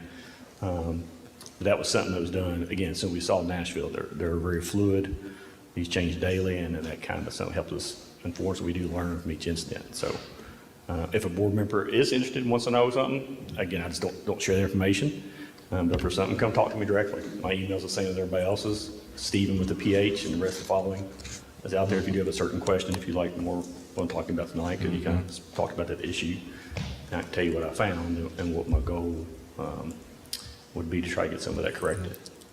Yeah, I mean, I like the idea of the once a quarter having a focus on it. I also think in the beginning of the school year, like you said, you already have something planned that you do at the beginning of the school year. And I think maybe putting an even bigger focus on it from our standpoint as well at the beginning of the school year, because like the parents, the community engagement, them seeing, hey, we're starting off the school year, here's what we're going to focus on, here's what information we want to share. I love what I think you said, like here, red flags to look at, behaviors, like to parents, like watch out, like your kid's starting school this year, here may be some things to watch out for, because you never know when bullying's going to occur, you never know when certain things are going to trigger them. So here are some things that you can watch out for as a parent. Administrators, teachers, other students, here are some things as the school year starts that you need to be aware of because this is the day that we live in. So I think if we have something definitely at the beginning of the school year to kind of really put a spotlight on school safety and things like that and those types of topics. And then, like you said, on an ongoing basis, every quarter we maybe focus on one of those or have whatever you can provide to us. For something specific, let me know before the meeting. Yeah. Oh, sure. Generic. Yeah. Like my plan, like I said, with June, maybe the operations. Yeah. Those plans what we do discuss for each year. Yeah. No, I think that would be a great resource. And last year, I also started attending the staff retreat for the first time. Mr. Wells asked me to come in and I kind of give the staff an update on what we're, administrative staff, and what we're doing, what's expected for the year. So, and we'll have some updates this summer for that as well. And maybe too, if we get questions, as we get questions from the community that we're not able to answer, but we want to make sure and help connect them, then what we can do is refer them to like the SRO at their school, that school's principal, just so that way they can have that. You I had know, Liz, when I became chief, I had Liz put, we weren't on the district website for a while. We now have a little section over there, a little brief overview about what we do, contact information for each officer. And I encourage the community, hey, come meet your SRO if you have any questions. And we encourage you to attend. And that's on our district website too. So I put that out there lately, or I guess last year sometime probably. Thank you. Okay. Thank you very much. Okay. Anything else on that topic then? Okay. Do we have a need for? Yeah.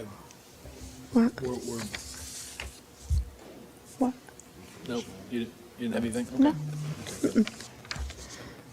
Do we have a need for executive session? Nope. Okay.